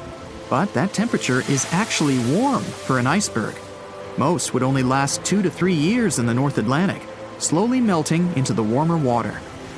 Based on this, it's likely that the Titanic's iceberg left Greenland in 1910 or 1911 and was fully melted by late 1912 or 1913. But since it did make it to the Atlantic and managed to cause significant damage to the ship, we have clue number 3. We will never know for certain the size of the iceberg from that day, but we do know that it definitely wasn't a growler or a bergy bit. Both those types of icebergs are much too small, and if the ice was indeed scattered across the deck during the collision, the iceberg must have been a little taller than 60 feet. The newspaper estimates are probably as close as we're going to get. The iceberg that took down the Titanic was indeed a formidable one, and icebergs are still a threat. As recently as 2007, the cruise ship Explorer struck one and sank in Antarctica's Weddell Sea. Luckily, everybody survived. The International Ice Patrol was created in 1914 following the Titanic's sinking. The organization is still in operation today, made up of representatives from several countries. Using airplanes and radar, the patrol locates and tracks larger icebergs, making the information available to anyone who needs it and preventing more ocean tragedies in the process. That's it for today. So hey, if you pacified your curiosity, then give the video a like and share it with your friends. Or if you want more, just click on these videos and stay on the bright side.